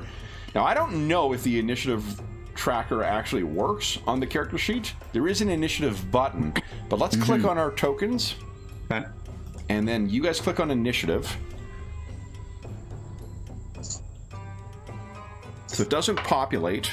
No, it doesn't populate, but I'll but it looks like it's rolling properly though, because it adds to your deafness. Let me add you guys in. Add a turn. You should be able to edit. Okay. Those in there. Yep. Okay, great. Oh, wait. Oh, and they have fixed initiative, actually. Oh, we have fixed initiatives? No, the enemies do, like in Dark Souls. Oh, okay. Where's the target number you're rolling against? There we go. Okay, excellent. And it's already in order. So, Look at that. what I'm going to do for them, I'm going to have to make a willpower check. What do you say afterwards, Alexandros? I'll let you finish your... Or were you just commanding them to stop? Yeah, I was just commanding them to stop, just because I saw them starting to fan out, and I wanted to either buy us some time or something like that, like so we could react. Sure. Yeah. So let me make a willpower check for them. Yeah. So fail. 56. You know what? This is actually something where I can just roll. It's a flat. What do you call it? They could get a crit. I guess that's why. So I'm thinking that on my mind. Of these, all of them are frozen with the exception of one. One is able to get his sword out. And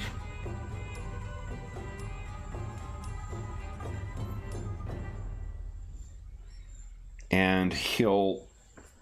I was going to my... Where is it here? My clash point spends. Can he do something to help his fellows out? There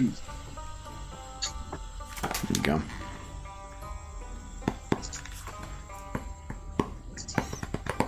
Yeah, he'll...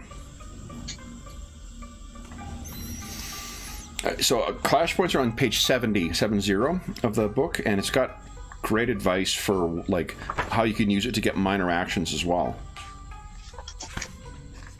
Like drawing a weapon, invoking a right. Pretty cool. Okay. He is...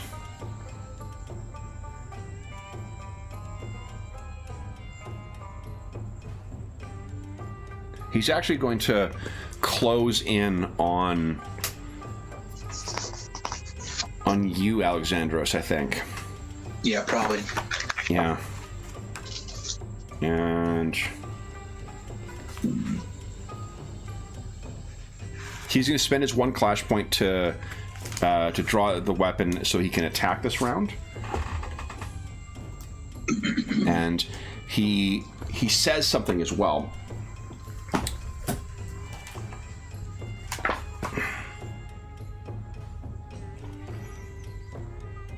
Arrogant scion of Kryrola. And Kryrola is the main colony for Melkonians in the Zaharets. So he comes forward, and he's going to make an attack on you. You can spend a clash point to make this as a reaction to make this a clash. Do it. Okay. So this is something that is I like, that is interesting, that is similar to what Warhammer Fantasy 4th does, which every back and forth has some significant outcome for all parties involved, which is really cool. Here we go. I actually succeeded. Wait, what am I rolling, though? You are rolling your melee weapon. Melee combat? Yeah.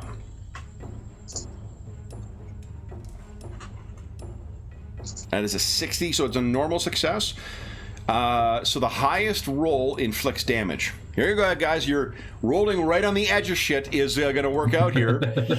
So this guy comes forward, and there's kind of an exchange of blades, a clash, if you will. And what you do, Alexandros, because you rolled better, I rolled a 17, you rolled a 60. You lock blades, knock his aside, and then bring it across. Go ahead and roll damage for your weapon. 5 points. Okay. Yeah. All right. So he is done. Kamat, you're up next. What are you doing? I will spend one clash point to get my Gerwin longbow ready. Okay. And then I will take an aim at the chap who's getting closest to me. Okay. In the hopes of persuading him not to get any closer. Okay. And then as your action, do you want to fire? Yes. Okay, go right ahead. Which guy is it? The one engaged with Alexandros or one of the others? No, the one, I assume this one who's sort of trying to sort of sneak up to me. Yeah, he's going to try and dodge. So that is success for you. I failed, so go ahead and roll damage.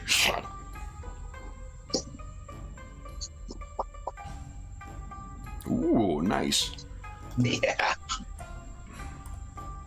Make him a pin cushion. Come on. If that is it for you, then it is Alexandros' turn. What are you doing? Clarification, Kev. I had to draw a weapon, so I had to use 2 clash points? Yeah, let's say you use a second one, but your clash points refresh at the start of your turn, so... Okay, so I'm back up to 4? You're back up to 4? Okay. Then I will... Does invoke... Doing a right within combat, does that cause an attack? It just causes no minor attacks, action. opportunity, or anything like that. It just costs you clash points. And you got to make a successful roll. And devotion points. Also, you have to buy me a sandwich. So three things, I guess, is what it requires. All right. All seems fair. Okay. Then I will go with... I'm actually going to do a right then. Okay, what are you doing? Ryla's Blessing. So 2 devotion points, 1 clash point. For the duration of the rite, the acolyte gains +1 protection, receives plus 10% melee combat, and deals +2 damage. Badass. So let's hope that Ryla favors you today. Go ahead and make your roll for Ryla's Blessing. Does a percentage equal to whatever your percentage in the skill is? So I think you are... Percentage roll. Yeah. Ryla's Blessing is at 24%. Aye. Okay. But you never know. You want to fate point that. Or remember, you can use your cultural virtue once. You could make that a success if you choose to. Yeah, actually, I'm going to use my cultural virtue. Okay. What's your Fires of Life. Was it Fires of something or other? Fires of Life. Love it. All right, so yeah. it's 2 devotion points, 1 clash point. He starts the ritual and he feels it starting to slip, and he thinks back to something one of his parents told him about Ryla, and he focused on that, and that allowed him to complete the ritual properly. Well, not for nothing. This guy just slagged off the city of Crow Ryla. So yeah. All right. So that me. So it's 1 clash point. Yep. And 1 clash. Is there a devotion point? It is sustained with a 1 round interval. So what this sustain means, I know, Anna, but I need to look it up anyway. 2 points per round, probably? I think that might be how it works. They expend the casting cost, but I don't know. It might only be... you must pay the rights cost at the end of each interval. So yeah, it is the full cost of 1 clash point, 2 devotion. So, so to cost you 1 clash point then, and 2 devotion. Which is the devotion? Devotion is blue, clash is green. Devotion is blue. Okay. Yeah. So that has only that's not even an action you've taken right now. You still have, remember, you can't spend clash points to take other minor actions to get bonuses like do extra damage. Power attack is one of the ones you can do with your clash points.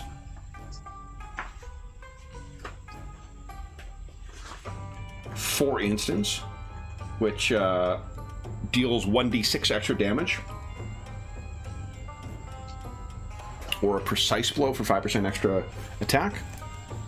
Are those listed? They are not listed in the clash points cost chart. No, they are on Page 70, I think you said. 70. I was on 70 and then went back to my spell. Here, sorry, they're under the improved actions effects. Separate one. So, Dave, they're on the handout that's on your screen right now should be the one that.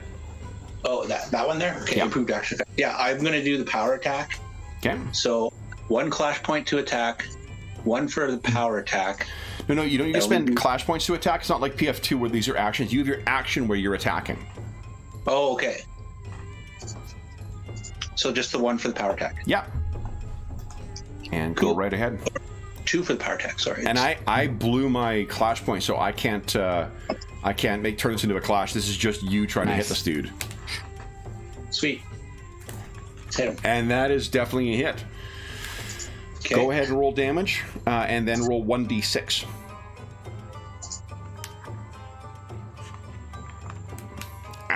Oh, a whole lot of ones. Whole lot of ones. I'm just dragging this out so I could, watch him fiddle. Okay. The thing I'll mention too, there's a thing about fighting styles as well. You're wielding weapon and shield, so you can spend a clash point to use melee in place of dodge when you're targeted by range attacks. And I think Kamat and Zabul, you guys have, well, both of you guys have, I think have staves as well. When you're fighting with, oh no, that's 2 weapon fighting, never mind. 2-handed, spend 1, what? Oh, using 2-handed weapons gives you a -1 clash point due to the weapon's weight. We have the stab and the dagger are light weapons, so they give you an extra clash point. An extra clash point, yeah. So those are fast. Yeah. Sweeping arc looks fun. Okay, yeah, there's some neat clash point options. It is then. So, and you also did, sorry, because of your Rider's Blessing, there's another +2 damage. Oh, yes. Correct. Right? So that's a total of 11 points of damage on this guy. Look at this. Yeah. Arr. You're wearing down his defenses completely. Zabul. Okay, so I think the first thing I'll do, which will be my actual action, is to turn to the one closest to me and say, and kind of, have my staff pound into the ground a bit and say, "We bring with us the power of the 6 and the 8 and the great Alwyn. I suggest you take your leave." To try to influence him, from which I am honey-tongued as a trait. Okay, go ahead and give us so let's see. Influence check. Let's see if how we do with that. Right. Okay, cool. And let me roll my D10 here. Yeah, come on, 3. Where's that 3? Oops. I did not do anything. No. Okay. So, but that was what I say to him. Okay. And then, what I'm doing as well is invoking a rite. Okay. Called Path of the Moon. Ooh. I think from the top of this staff, which has this bronze tip on it, emerges this scarlet orb, which resembles a moon. The moon of Coma. Okay. The red moon. We'll see if I do it, and then I'll explain what it can do. Okay. So I got to make a roll here. So I'm not bad at this one. I got a 64. It's nice. Half of them. So let's see what happens. Okay. Come on, big money. Yeah. Oh, I'm gonna fade point. Yep. Go right ahead. No. Oh God. Okay. Okay. So it's only half the clash points and half the devotion. Yeah. What's cool about it is it would have given you guys extra clash points and bonuses to your combat skills if I had succeeded, but I did not. Anything else you wish to do? So that would have cost you 2 clash points. Yeah. For the failed. So you still have 1 clash point left. You have taken your action. Do you want to keep that clash point is your green bar as well? Yeah, I think I want to retain it in case I'm attacked, so I can try to. Oh, and you would have lost 3 devotion points. Yes, actually, no. I would lose more. Devotion points was 2 per ally. Right, isn't it halved for a fail? It's half clash points and 1 devotion point. Oh, and 1 devotion point. That's awesome. Yeah. Which is great, thankfully. So there you go. Anything else you wish to do, Zabul? No, I'm going to hold on to that 1 clash point. So then it's these guys' turn. I'm going to try. What am I doing? Oh, for Pete's sake. Come on, Madison. Oh, boy. Having a fucking Jerry Lewis moment here. Like, I was rolling and I changed my mind, so one of the dice came out and I bent down to pick up the dice and I hit my cord to my mic. Like, my gosh, when the bookcase behind me falls on me, like, Right. so how did he die? He was Jerry Lewising very hard. Right. Okay, so two of them have actually that one I need to roll for 10's digit. Nope. The one that's facing you, Zabul, is still kind of judging what to do. One of the others, Well, let's see, which one is it? Eeny, meeny, miny. 1, 2. So that'll be the one near Alexandros has broken out of his reverie. And they're going to try and come racing in. They'll need to spend their clash point to draw their weapon. The other one can keep a clash point. So first, Alexandros, you were being attacked by one of them. Would you like to turn this into a clash? Yeah, I kept a clash point specifically for that. Awesome. I wonder, does a shield grant any extra clash points too? Huh. I've got a shield bash skill on my PDF. Oh yeah, that's for when you can't attack with it to bring them, but that's just a normal attack. Melkonians, and that's a Melkonian shield you've got too. They are much more damaging. He does more damage with his shield than he does with his leaf-bladed sword, though. Pretty crazy. D8 or D10 versus D8. Yeah. The difficulty is, I think if you attack with it, you can't count it towards your protection as well. Okay, cool. Well, let's clash. Yeah. Okay. No, they don't grant an extra clash point. Okay. So then, here we go. My attack was a 17. 29. That's higher. So once again, go ahead, roll damage, and +2 to the result. That is 7. Okay. Yeah. Oh, he has protection, I think, as well. Does he? And a menacing laugh.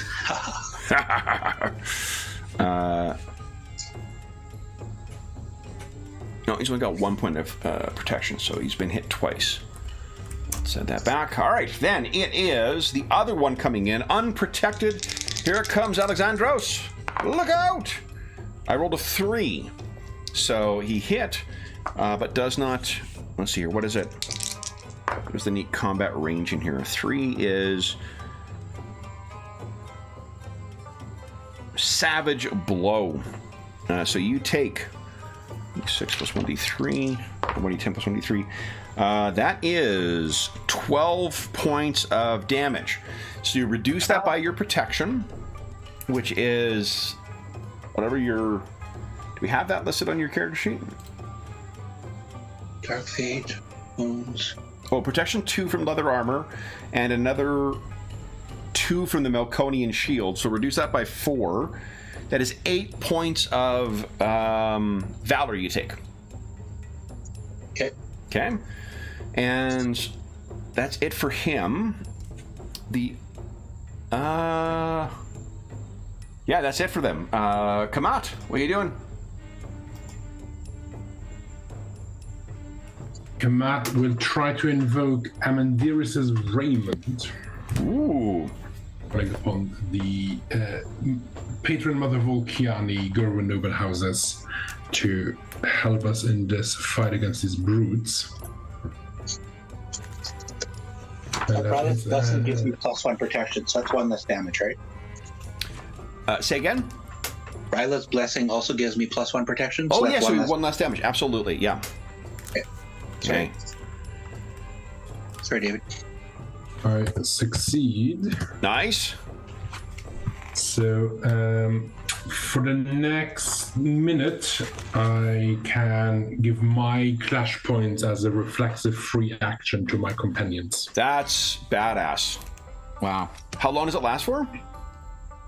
1 minute. 1 minute? Oh, That's incredible. wow. Jeez. Ooh, actually, I can do because I'm blessed with rights. No, that's not a 5. Okay, so no, it doesn't trigger the critical effect.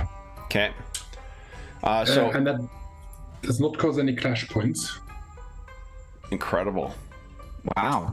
And then I will take a shot at the already injured Do you wish to spend group any attacking Alexandros. any clash points to improve that?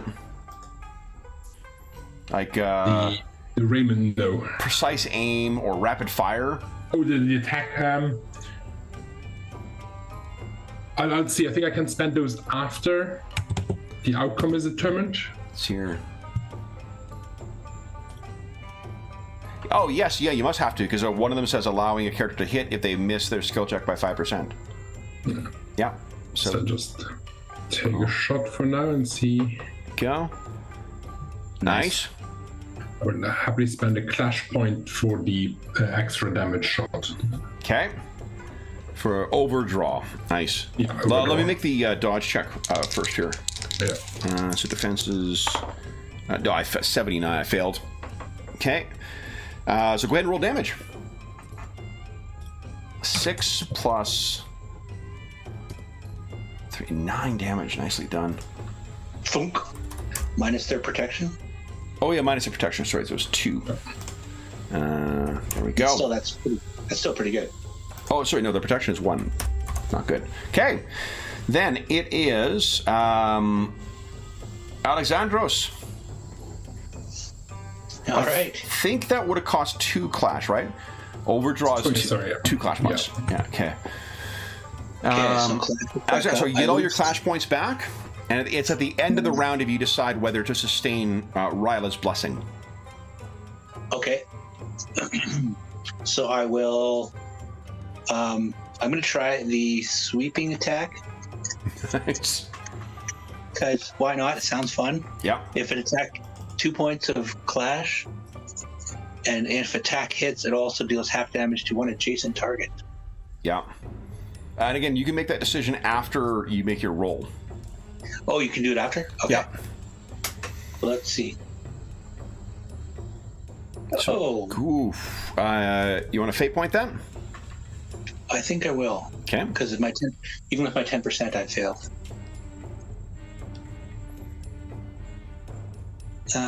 Combat. Come on. Come on, combat. Oh, yeah. It's a 7. I'm for sure turning that into a clash. Because I just need to succeed, but not, but roll higher than a 7. 81 will not do it. I wasted a clash point. So now you can choose, and you can choose to spend more than 1 on these if you want. So I can like.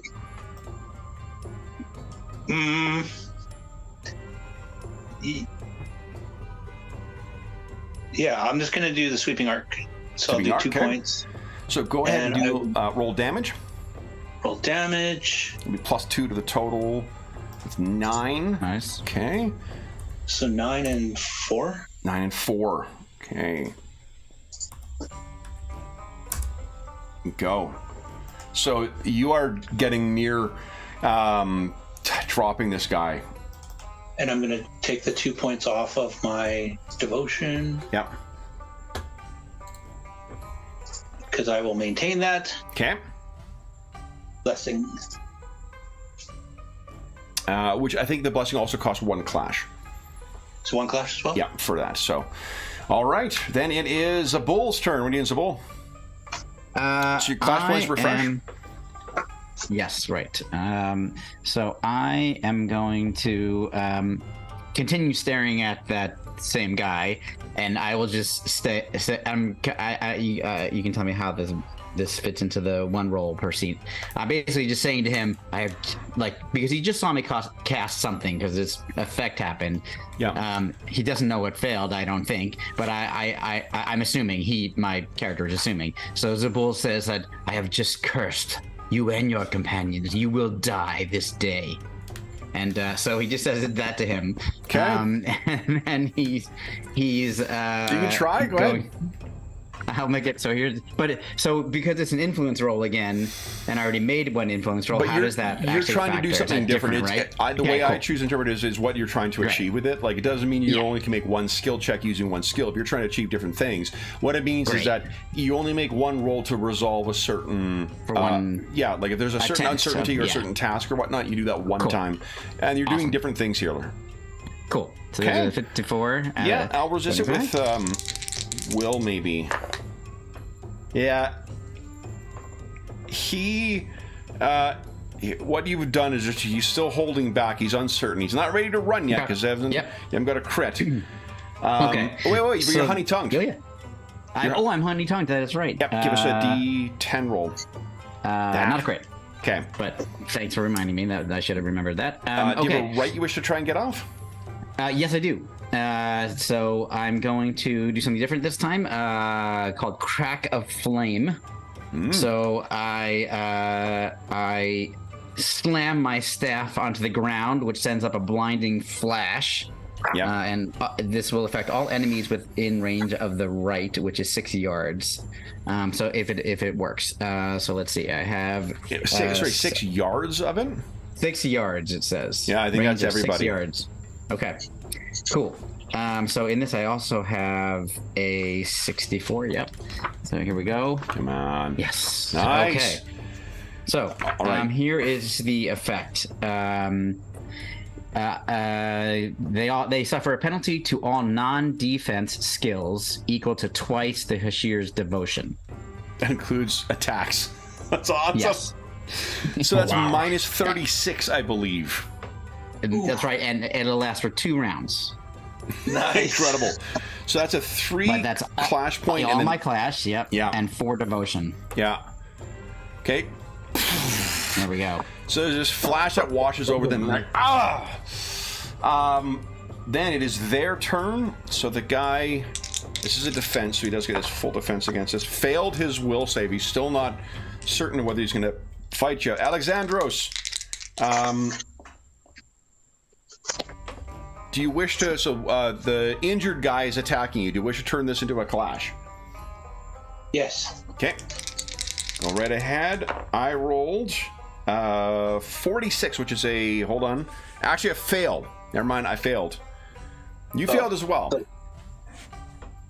Now, if we both fail, the world opens up, and the Kraken is... Wait, no, maybe that's not right. Neither wins. So, you guys clash, steel together, but no one... Unless you want to spend a fortune point and try and fish for that success. You do technically still have a 75 because you have Ryder's Blessing still active. Yeah. No, I'll just leave it at... Okay. You know what? Yeah, I'm going to use my last fate. Heck yeah. Awesome. Because finishing this guy off just sounds like a better idea than not. Go ahead and roll damage. And +2 to the result because of Ryla's Blessing. Oh, weak sauce. Not great. Okay. But that is 4, 5, 6. Do you want to use my clash point to... Oh no, it costs 2 clash points for extra damage. Never mind. Yeah, 2 for extra damage, correct, yeah. It could, but you could feed him the 1 clash point to turn the next, because the next guy's going to attack him as well. I will happily mystically bestow a clash point upon you to turn this into a clash. Nice. The Gare have been making war for centuries. Probably millennia is a more accurate thing. So the Blessings of wisdom... Ryla to you, Kamat. Hey, so you get... so Kamat transfers his clash point over to Alexandros, and then Alexandros, I guess you're blowing it right away to make this other one do a clash? Yep.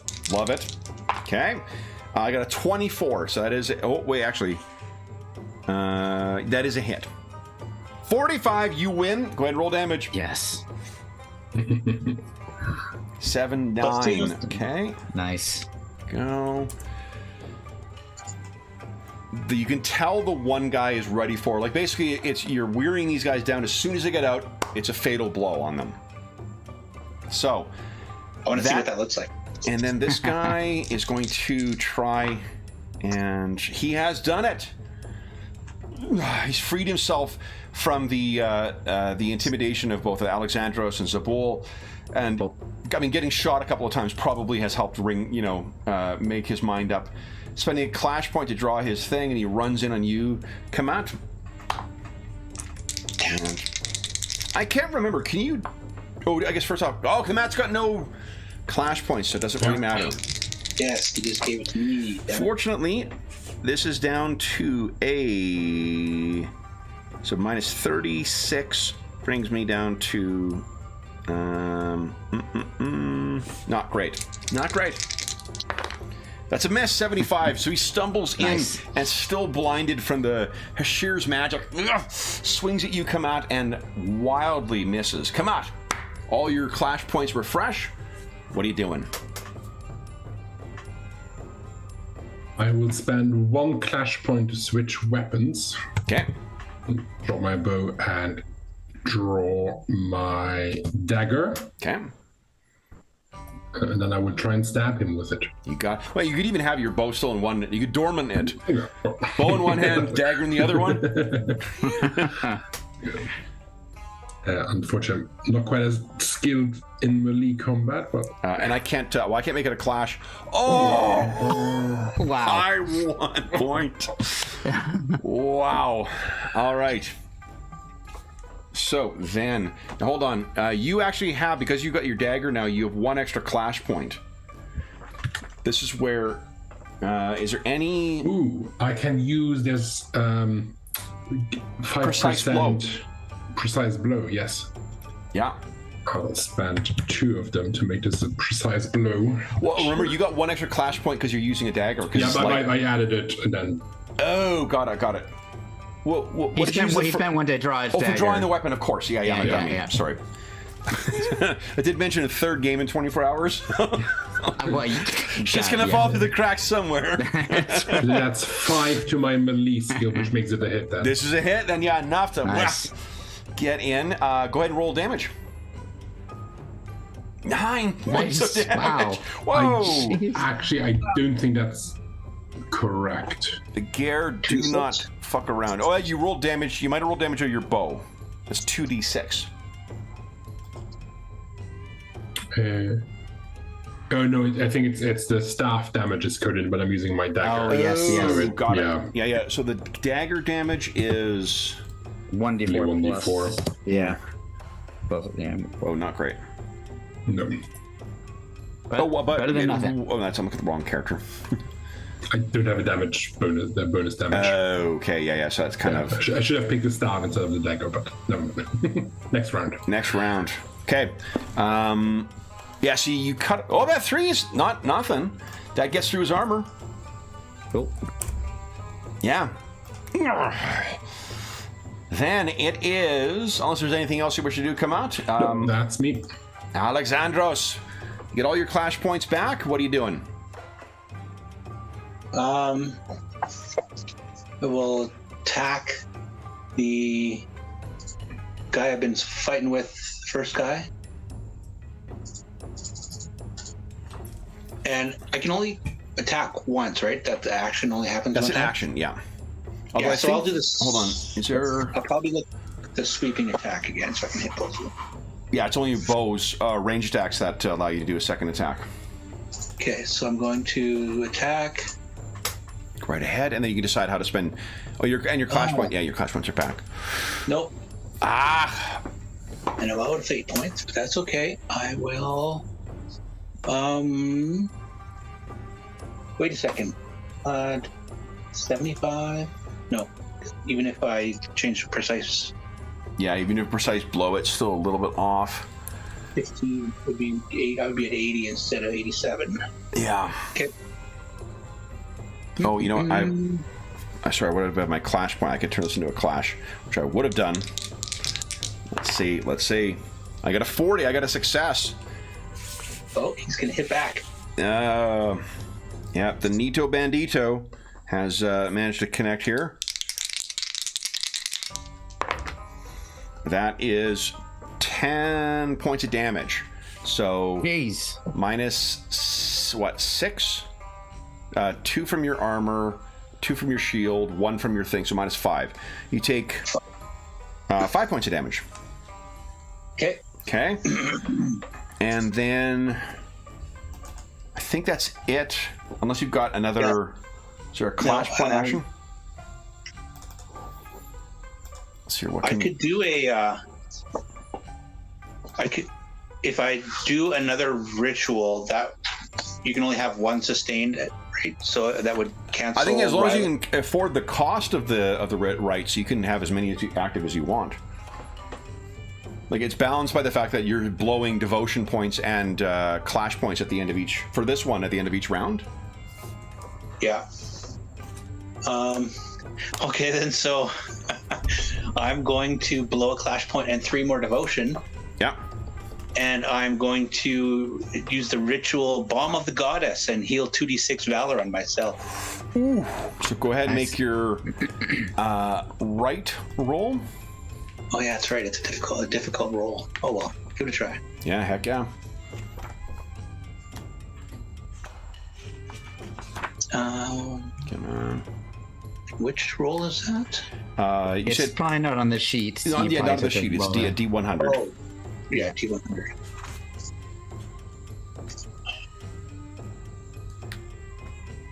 I Nice. think it's a success, isn't it?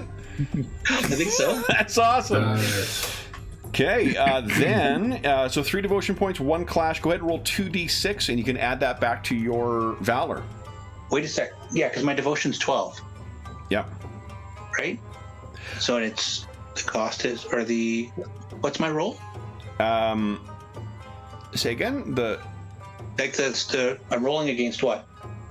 You're rolling against whatever the score is in Balm of the Goddess. Like, you've got Balm of the Goddess at 54%, so that's a success. Okay. So then you would roll 2d6. So it says to restore to an ally. I actually can't remember whether it's allies always count as you as well. Oh, okay. But I'm going to assume it is, just for now. It may very well be different, but I just don't want to waste time looking into that. 8 points of valor back. Look at that. Nice. Okay. It costs 3 and 1.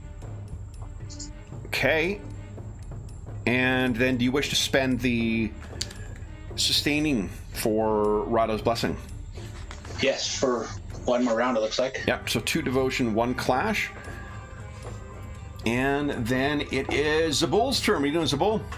Okay, so yeah, I've got 1 round left on the Crack of Flame, so I'll let that continue, and I'm gonna once again attempt the Path of the Moon. Okay. I was gonna do some healing, but I see that Alexandros. I'm laughing only because as soon when you say it, I immediately get fucking Hole of the Moon caught in my head. And if I knew more of the lyrics, I would have made a joke about that, but I can't remember what the lyrics are. Well, I'll refrain from the real name of the spell. I'll come up with something else so that doesn't happen to you every time. I like that song. So. Well, yeah, that's true. It could be worse. Yep. All right, so here we go. I got 64%. It could be anything by the Stray Cats. Okay, I make the roll. So this is going to affect. I'm going to spend 4 devotion and all my class points. But the effect on you two, on Alexandros and Kamat, is the following: you get 1 + 1 clash point, and this is going to last for 2 rounds. By the way, +1 clash point and a bonus to combat skills equal to my devotion of 18. Nice. Wow. Well, Also that's worth great because noting, I'm about to get attacked twice. Kamat still has active his ability. So that extra thing, he could also choose to keep feeding your warrior a bunch of clash points if he chose. Plus 1. So +1 clash and plus 18. To all combat skills. Although clash is what, or the clash points is what Kamat uses to fuel his rights as well. So that's pretty amazing. All right. We're a good team. Then Yeah. it is. Who built these characters? It's almost like they're designed as singers. Wow. I know, it's amazing. All right, so let's see here. The one that is facing usable, critical success on his wound or his willpower. Damn it. Draws his sword and comes racing in on you. Die, old man!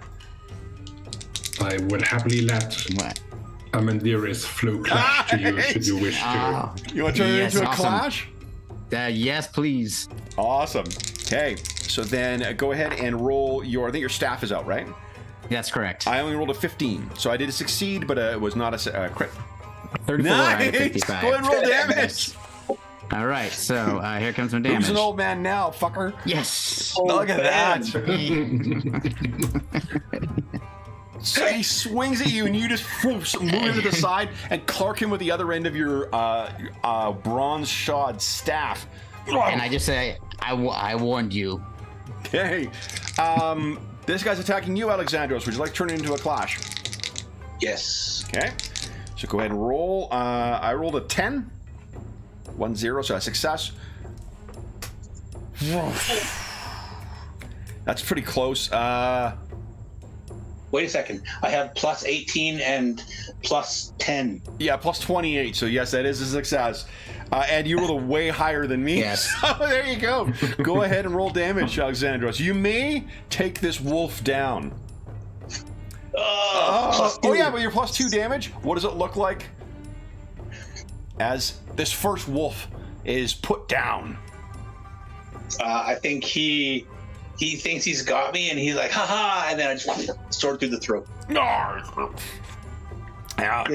All blood spitting out of the lips. Yeah, you get back into your defensive stance once again. The second is attacking you. Would you like to turn into a clash? Yes, please. Okay. I rolled a 4. So... plus 28. Pretty That's yeah, 93. That's a success once again. Go ahead and roll damage. So, question: can I use clash points on the clash, like counterattack type thing? Yeah. Okay. It's I'm not a just curious. counterattack. It I turns it into a clash between the two of you. Yeah, I can't. I don't have enough points to do anything, but just curious how that works. Well, don't you? You got so 2 left, don't you? I have 1 left. Oh, because you can spend it. Yeah. Yeah. Okay. So Okay. then, go ahead and there we go. 8, 9, 10. A lot of 1s on my damages. Wowzers. There we go. Okay. Then it is the last one. Kamat, would you like to turn this into a clash? Yes, please. So right ahead. I got a 7. Oh. Good at playing this now and getting these rolls out of the way rather than me doing this when we're playing Warhammer. Oof. You want to fate point that? Well, I have 2 left, so yes, I think I will. Nice. Come on. Ah. Wrong Oh, damage. remember, you've got plus 18 to that as well.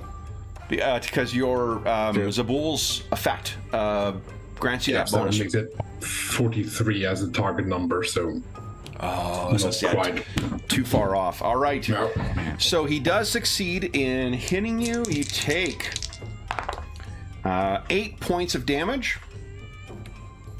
And what's your... Do you have any armor on? Yes, I have light armor, like linen armor, I think so. Protection 1. Protection 1. Okay, then... so it'll be 7 points of damage. Yeah. Okay. Then it is Kamat's turn. So blood has been drawn.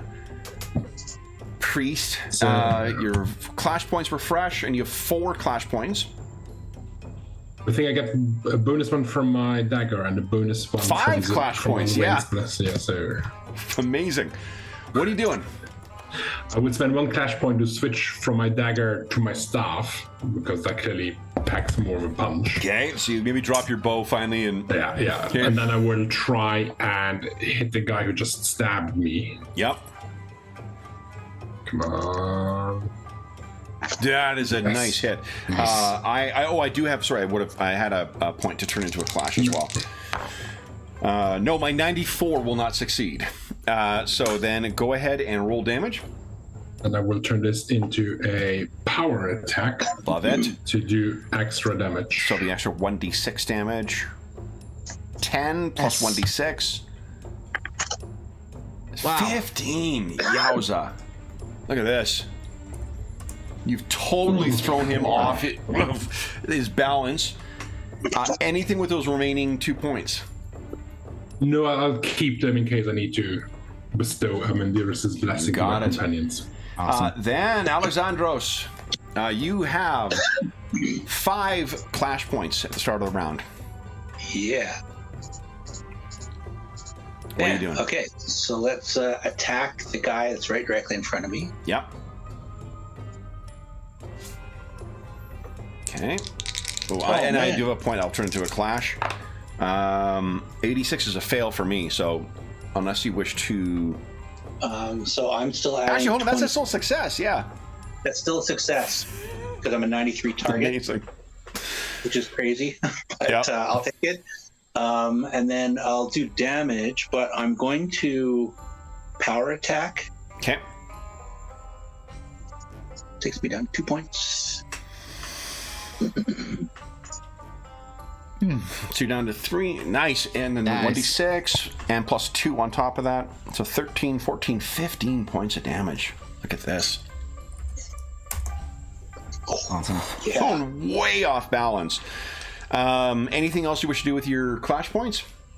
Nope. I'm going to sit there, and if he attacks me back, I'm going to power attack him again. Nice. Zabul, your clash points regenerate. What are you doing? Yeah. So these things will have recovered from your flash by this point. Right. So the Path of the Moon still is ongoing. So I'm now for one more round. Sorry, before I forget, Alexandros, you have one that is sustained right now. Oh, yeah. Yeah, you got your So I'm right. not- You need to pay for the. I was actually thinking of dropping it. Oh, okay. Rider's Blessing. That's the one that gives you +1 protection, 10% melee, and +2 damage. It would cost 1 clash, 2 devotion to maintain. What are you thinking? And I think that I wanted to save the points for the devotion for potential healing if I needed. So, Okay. but so this is something our characters would know, but I don't. Is George? You mentioned that Zabul also does have the ability for healing. Yes. Well, so to give you I've got a red bar on there for you guys for your Valor. Valor is calculated at the start of each combat by multiplying your metal by 3. Or by the number of wound boxes that you still have. It's a bit complicated. You have a wound score. There's 3 rows. Each of them is equal to your wounds. If you lose all your Valor, you start taking damage to your wounds. So as you get wounded, you will have less Valor at the start, but none of you guys have lost your Valor yet. So you're not to the point where you're actually suffering any injuries. Okay, then yeah, you know what? I'm gonna let it drop. Okay. Let's spell. You got it. Sorry, Zabul, your turn. What are you doing? Okay, so now that I'm gonna let the Path of the Moon continue, I will slam my staff to the ground again and attempt to cast a Crack of Flame. You got it. Somewhere. That is not enough. I'll use my last fate point. Nice. Here we go. Yes. Nice. Success. Okay. Okay. So that is the one they take the penalties to attacks for 2 rounds of 36. Amazing. Okay. Anything else you wish you in action here? Do you want to brain this guy? Well, yeah. I'm just taking my class points off. Yes, I would like to. So Okay. here comes my. I'll spend my staff. point. I'm going to turn it into a clash. Okay. I failed anyway. No, but I got a critical fail. I rolled a Oh, 99. Okay. So let's take a look and see what happens when. Okay, so if yeah. you fail and I fumble, neither wins. Okay, neither one's okay. So it's even. Okay, so ignore that 9 damage. And remember, Rolled- George, I the get 2 staff gives you 1 extra clash point. Oh yeah, that's right. Oh, yeah. I forgot about that. Yes. And- so I currently have 1. All right. Yeah. Oh man, it's a shame. You would have done maximum damage on his fumbled defense if you got a success. I'm more of a caster than a fighter, so Yeah. I feel okay about what I did this round. Yeah, so. no, you should, as you should. All right, so then going left to right, Zabul, you want to turn this into a clash?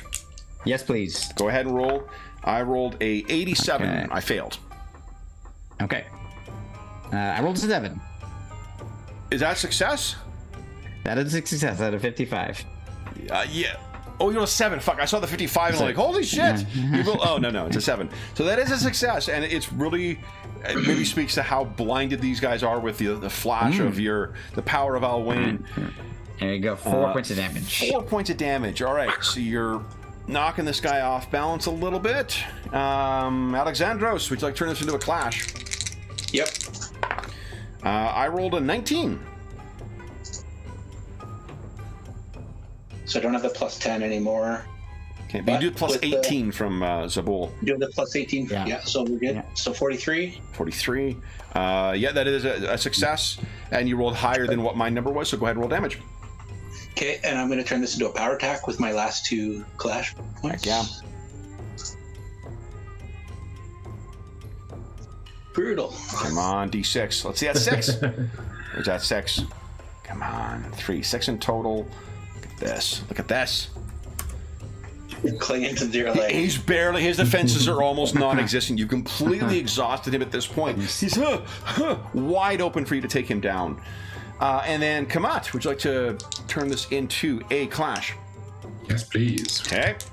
I rolled a 96, so I failed. Oh, I made it. Thanks to Success. Alwyn's blessing, that is a success. Yeah, because of Zabul. All right, so that is a I didn't critical fail. That was just a regular fail. That is 8 points of damage. What does it look like as you take this one down? I think drawing on his knowledge as a healer, it'll just be a very short, very brutal, sort of just at the right point in the skull to sort of have maximum impact. Yeah. It'll just drop. Drops in a heap at the ground. Then Kamat, your clash regenerates. You're gonna have plus 1 from the staff, 1 from Zabul's right, so 5 clash points. Yep. Incredible. What are you doing? I think he will actually stay back. No, Zabul still is facing someone who is not looking. I will switch weapons. Okay. Back to my bow, if I can do that. Yep. I'll pick that up. And then I will take a shot at the one facing Zabul. Okay.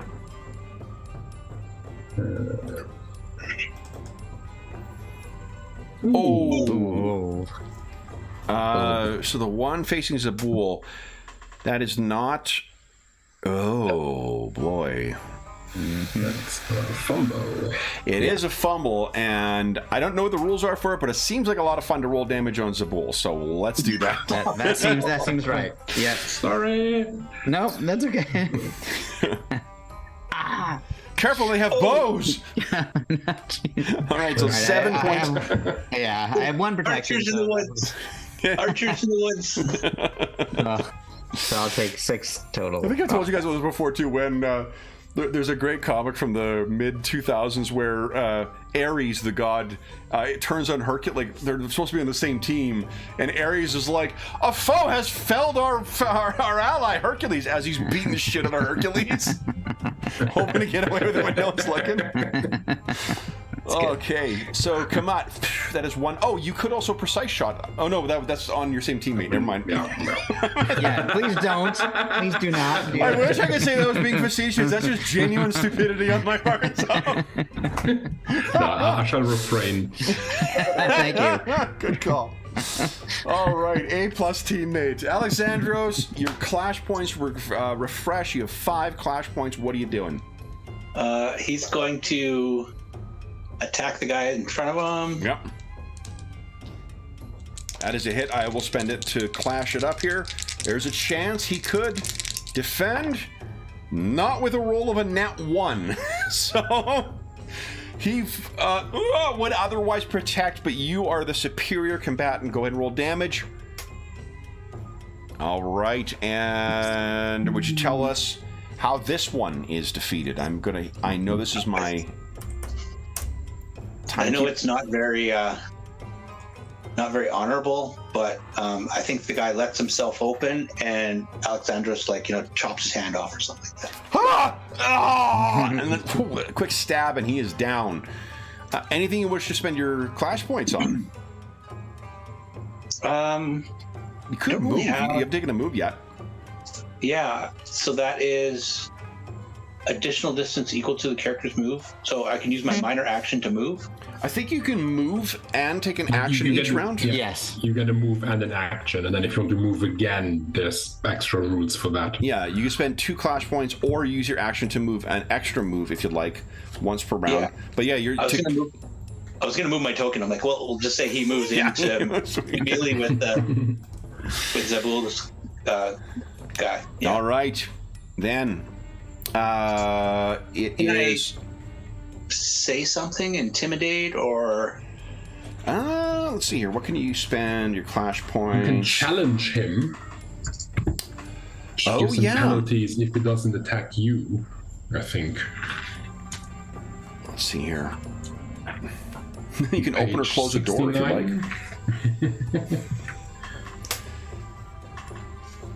69. Search for stand from prone. Retrieve an item. Helping. Oh, what's helping do?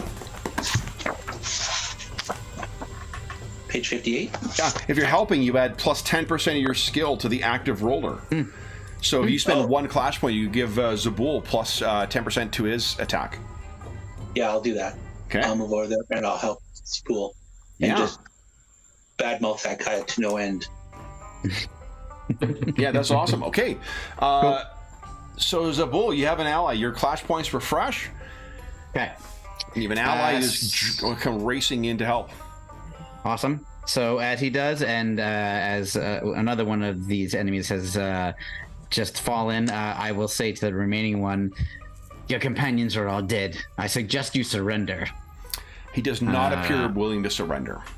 Okay. So that's fine. That my action was to do that, and that I don't feel like I should. I'll let you cast take this. another action because, like, honestly, like you've already tried a bunch of times to try and get these guys to break, and they have not thus far. Yeah. What you can do is, Okay. well, no, let's do this. Why don't you give us an influence roll and as Okay. an attack, and if you succeed with a Okay. crit, then it'll break him. But there's another reason why these Okay. guys are just not willing. It's not Makes just sense. Okay. Yeah. So can do in this case? Would I add the 10% from Dave for this as if it's an attack? Yeah, he's helping you. Yeah. Okay. Yep. Great. So here we go. 75 on the nose. Oh, no! Not even, you don't have any fate points left, do you? I don't, but it would be 75 out of 85. Oh, because it's 10%. Yeah. So Yeah. you roll your honey tongue, your D10. If you roll a 7, that's the Okay. crit you're looking for. Yes. So here we go. Come on. D10. Come on. No, but worth trying. Okay. So that's the first thing I do. Yeah. And then there's not much. That was my action. So You could spend the same thing that Alexandros did. You could give plus 10% to either Alexandros' last action or next action or Kamat's next action. Yeah. I am going to do that. Can he move? Like move out of melee? Yeah, I guess I can move. It's a good Is that like question. a withdrawal type action or something? I can't or recall if is that there is. I don't know about that either. If a character moves away from an enemy, that enemy may spend a clash point to make a free attack against the character. That seems So I fair. do So the clash point right now. Yeah, so I'll just stay where I currently And am. the moving character may not spend a clash point to defend against it. The character may, Moving character, however, right. use their action to dodge as they move away from an enemy. This turns the enemy's free attack into a clash. I feel like what I'd rather do, because it's been something that's been helping all of us, is to work together. So I'm going to use 1 clash. Can I spend 1 clash point each? One to each help each of my allies? Sure. Yeah. Okay, so I'm going to do that. So I'll spend 2 clash points total. That's Yeah, 2. to help set them up. To help set them up with the bonus, and Let's do then something else that'll here. leave me with 2. Mhm. Give us a perception check, please. Okay. Yeah. Here we go. Made it by 5. Okay. you know? As you're facing this thing, it pulls back the sword, and now you have an opportunity to see a side that you did not, because it's trying to defend itself or himself against Alexandros coming in. Remember that mark on the tree? Yes. It is on the hilt. Interesting. Okay. Okay. Then it's this thing's turn, or this guy's turn, I should say. He is going to... Ooh. The more dangerous foe is definitely the what do you call it? My Melkonian, but that old man is certainly a lot more stabby. So let's try and stabby him. Zabul, you want to turn this into a clash?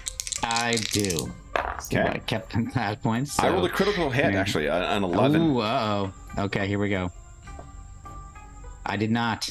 Okay. I failed. So it's maximum damage. That is 16 points of damage. Okay, so we're getting into wound territory here now. Yes, definitely, because I only have 1 protection. So that that's 15. takes me from 15, right? So that's minus 12. So I'm going to take 3 into wounds. Yeah. So go to your character sheet. There is wounds 1, wounds 2, wounds 3. I think you have 4 wounds per tier. Yes, that is right. So you're taking 3 wounds. Yeah, 1, 2, 3. So I have 1 wound left in that row. Yeah. Okay. So you managed to get a lucky strike on Zabul. A lucky strike. He always makes you think of cigarettes. He's lit one up in here. Yeah, you're gonna fucking enjoy this. You're gonna like it. You're gonna hang out with the cool kids now. Come out. You have 4 clash points. What are you doing? Seeing Zabul be hit after I also accidentally hit him, which I'm. Zabul would be standing right now. Don't worry, Zabul. I have this salt to put in your wounds. Hold on. I will call out to Ahote and hope to start a restoration of Zabul. Nice. Does that have a range on it? Line of sight. Oh, beautiful. Ooh, beautiful. Wow. Yep.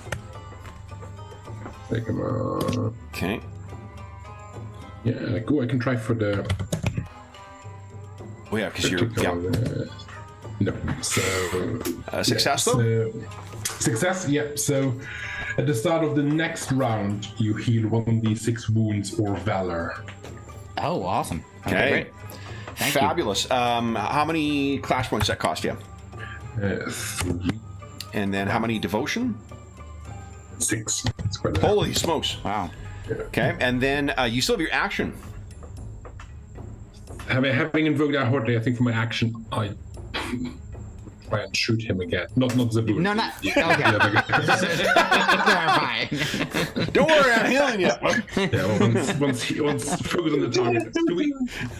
Do we still have the plus 18 to? You still have the plus rolls? 18, yeah. And you have a plus 10 because I gave you. I helped you. Oh yeah. Oh yes. Okay, so that's So a hit that then. is a success. Nice. Oh, I'm saving my clash point for Alexandros. So yeah, that's a hit. Go ahead and roll damage. 11 points. Nice. Okay, so that is wearing him down. Anything else come out? You could move as well if you choose. No, I think I'm happy staying away from melee combat for this one. Alexandros, you're back to 5 clash points. What are you doing? Okay, well, I will attack. You have plus 10 to your attack from Zabul and plus 18 from Zabul's right. So plus 28. Yeah, this is the last round of that. Oh yeah, now it's going to turn into a clash. Jeez. I don't remember with these. They're always, I think it's different. just a With failure. Yeah. Is that a critical failure? No, I think it's just an automatic failure, but not anything. Not a dragon okay. blackbirds, but it's a sublime failure. Okay, got it. I did succeed in my clash. So this fucking guy, after stabbing Zabul, Alexandros, you're trying to get in there, and he manages to get past your defenses as well. You take 9 points of damage. So that'd be -5. You take 4 in total. No, I don't have my +1 from the spell because I let it go. Oh, you take 5 total then. Yeah. Okay. And then it is anything else you wish to do with your clash points? I know that Kamat did something, but I don't know what he did. So I think, and this is probably this actually works great in the narrative. So the reason why I didn't do so well on the combat check, because it was kind of like throwing a shot to get the guy to back up, or to just so he could reach down and use a ritual on Zabul, who's laying down beside him. Oh, Zabul's not down yet. He's got his 0 is his valor. He's just that's right. His they've valor. drawn blood now because he's taken a wound. He looks gassed, so I'm like trying to get in there, and I'm gonna let go of another spell. Nice. Is the Balm of the Goddess, which is a 54%. Come on. Big money. Keeping it interesting. Holy shit. And what does that restore? 2d6? 2d6 of Valor. Oh, awesome. Okay. Oh, not Okay. the greatest So you roll. have 4 Valor back, Zabul. Okay, so that happens right now in this turn. Right is that away, yeah. Okay, great. So then that takes me down 3 of my that and another clash point. Okay. And, oh, yeah, I guess you're sitting on the rest of your clash points then. Yeah, I'm down to 3. Okay. Then it is Zabul. Start of your turn, you gain... Is it start of his turn when the healing kicks in? The I think start it's- of the next round. Start of the next round. Oh, yeah. And Zabul's at the end of the turn, so... Yeah. Okay. So I will start out by just trying to smash this guy in the face with my staff Heck again. Yes, 32. Solid hit. I sure was going to... No, Is I he- was saving is my he gonna clash for clash? Alexandros. Okay. So okay, cool. I don't have any Some- clash points, so that's just go ahead and roll 10. damage. Nice. So that is... let's see here. Oh man. And Anything then else you should do? well, then I'm gonna do the same thing. I'm gonna help both my companions for 2 other points, leaving Okay. me with 1. To try to give them more of a chance to strike this guy, because I know they can do more damage than I can. Okay. So top of the round, you gain, is it 1d6 health? 1d6 wounds or valor. It doesn't determine. I assume if someone is wounded, it starts. Yeah, probably with wounds. wounds. So is it yeah. 6? Did you say 6 wounds? 1d6. 1d6, okay. So go ahead and give us a 1d6 roll there, come out. Of course. That's better than 0. It's So- better than 0. I will take it. Thank you. Okay. And then on the I'll- next I'll- 2 rounds, there it we will go. also heal you. Awesome. Okay, great. Okay. All right, I'm only halfway. That took me to halfway on my first row. So Fantastic. All right, so then he's going to once again attack you, Zabul. You want to turn this into a clash? yes, I do. That's why I kept that just in case. You got it. I failed. So let's see if you succeed. Okay, here we go. No. That's Oh, I right. should have been helping you. Shoot, I That's should have okay. been helping you. Oh, yeah, you could have. Yeah. If I'd you rather were, you you- know what? Let's fucking live a little. Go ahead. We have 15 minutes awesome. left in the Okay. session. Spend your All right, clash cool. point. And Zabul, go ahead and give us a damage roll. It's 4. Bam, But bam. again, better than a 0. Wear him down. Yeah. He's furious. All right. That is it for the remaining guy. He's keeping his clash point to defend. Kamat, you get your clash points back. What are you doing? Try and put an arrow in the remaining guy. All right ahead. That's a solid hit.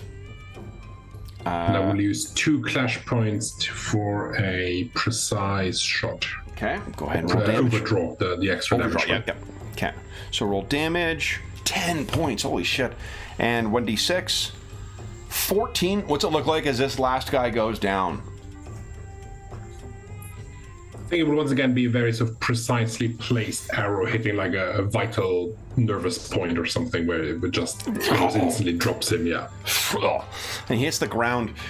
And as he does, what you realize is at the base of this guy's skull, there is a brand on his neck.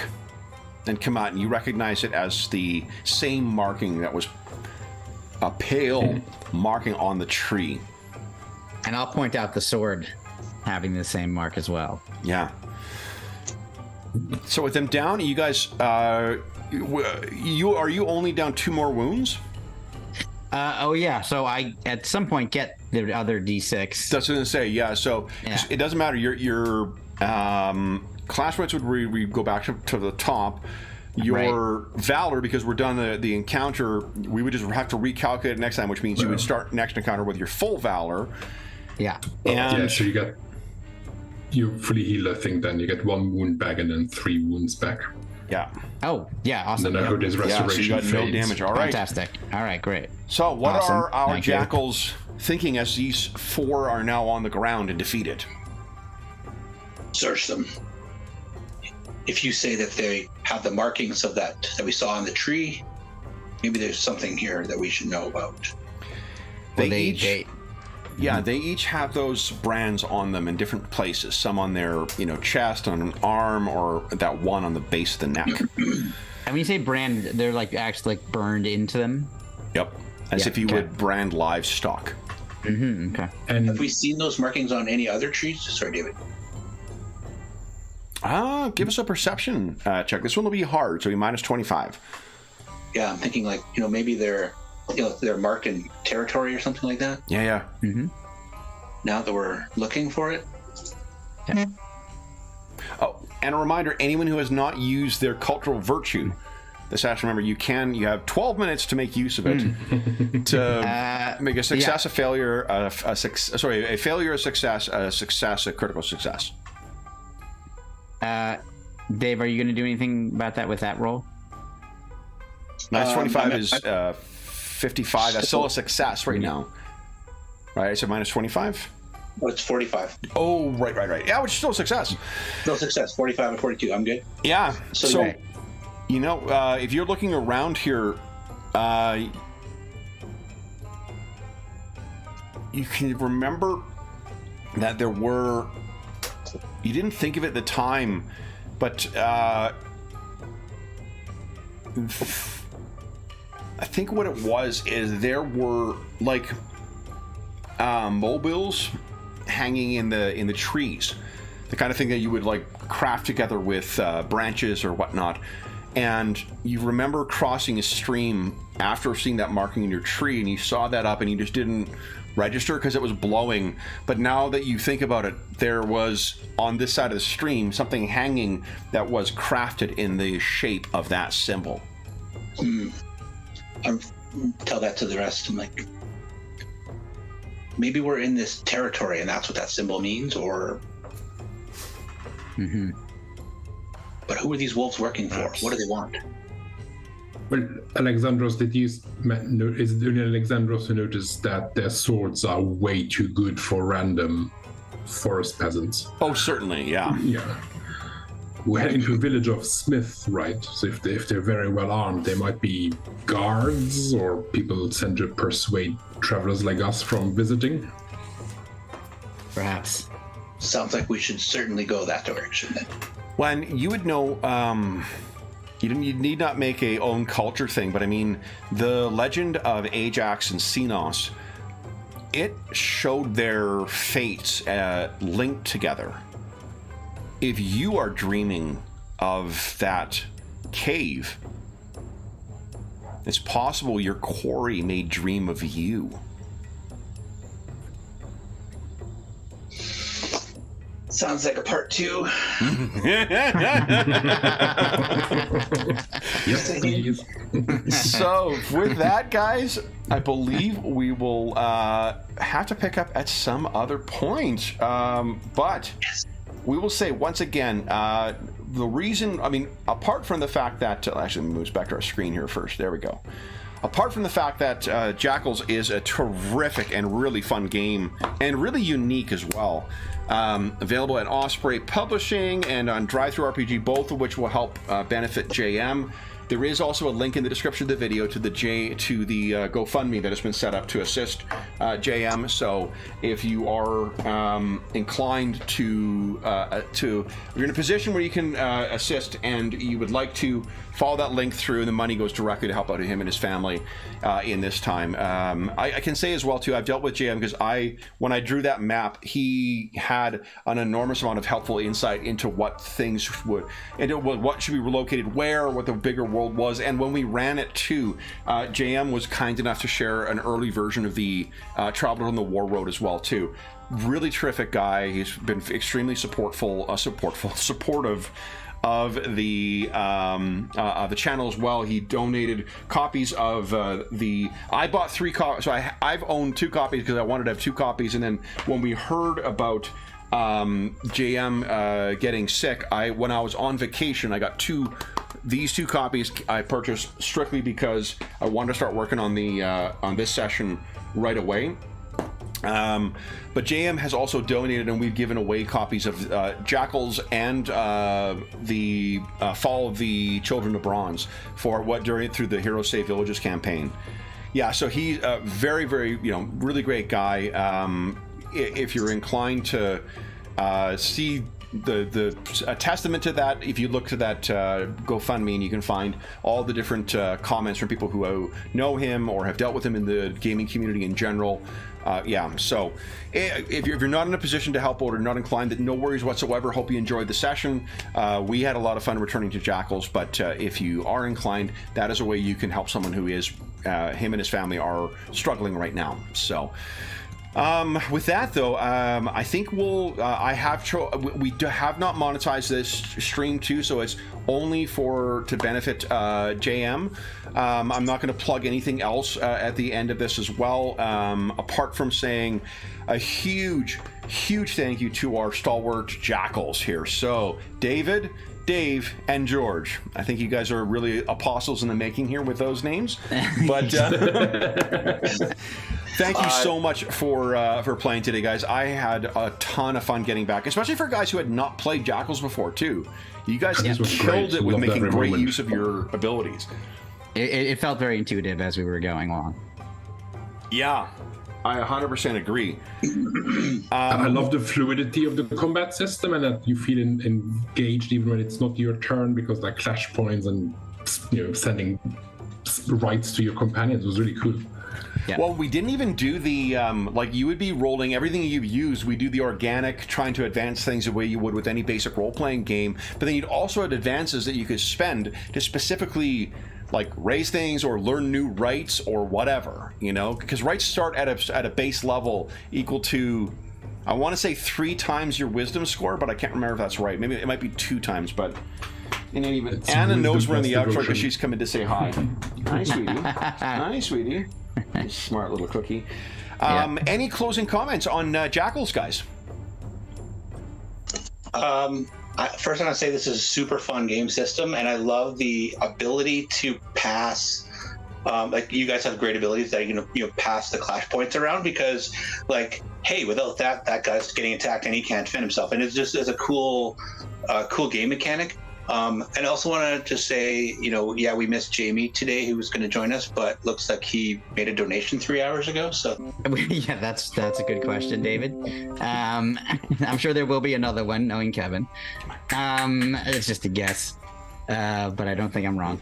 And then I had mentioned that I had already ordered a copy of the core rule book, but during the game I then ordered the Traveler's Road, the War Road book as well. I haven't run it. Carl has run it as an ongoing game before. I have not yet done so, but it is it's a really it is a game that supports ongoing play, I think, really quite well, because not only because of the 2 neat ways you can advance things, but there's also this whole mechanic called Kleos, I think, where you gain notoriety.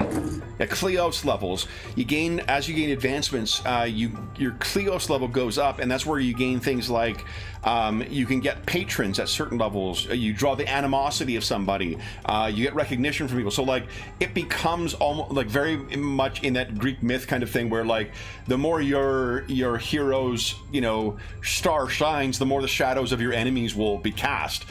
And it's just a very, very clever game with a lot of really neat interlocking mechanics in it. Totally, and a really evocative world as well. 100%, yeah. I didn't even get to all we fought were some other dudes with swords too, and that ended up. But they were cultists of some kind. I mean, Yeah. it was, Those bastards. Right. All right, then with that, we'll bring it to a close. So again, JM, our best thoughts for you and your family. We hope that you have a quick and full recovery, and in the interim, we hope that some donations come in to help you get through that time. Thank you so much for your assistance in putting together the map that I used for today, and for your insight into the game when I run it before as well.